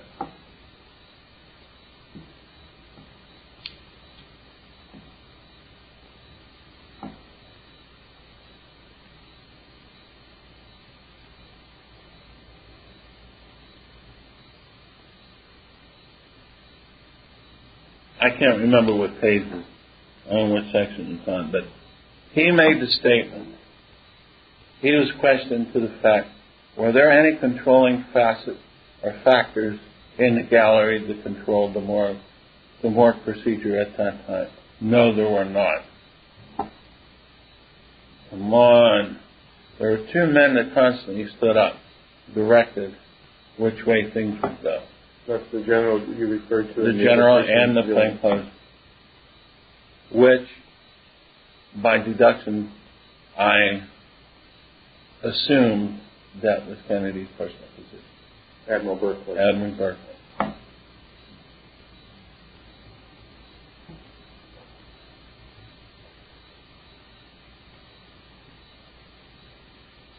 Page 15.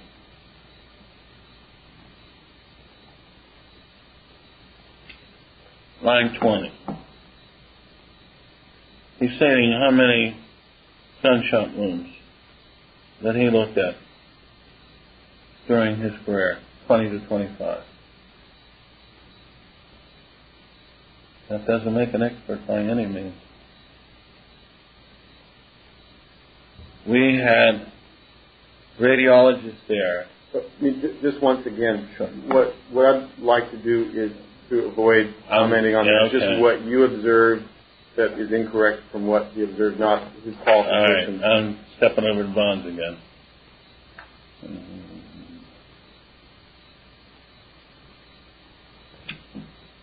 Pretty much that's it. I'd be going through constant repetition on this. What I can do is I can leave this one that I went through and made statements on with you, and if you want to mimeograph it out, that's fine. If you don't, you can do that too. I would like to go back to page 5 if we could, sure. Which was, there's an issue that you partly mentioned after we looked at the x-rays and that we also discussed while looking at the x-rays. And these were the pencil drawings on x-ray number 2. Which line is it? You look at page 5, right, starting on line 19. All right. Where he says he may have drawn lines on the film. Does that help refresh your recollection or change your mind at all about whether you saw him actually make lines on the film? He did draw lines. Lines during the time of the autopsy. He did draw lines during the time of the autopsy. And you saw those? I saw those.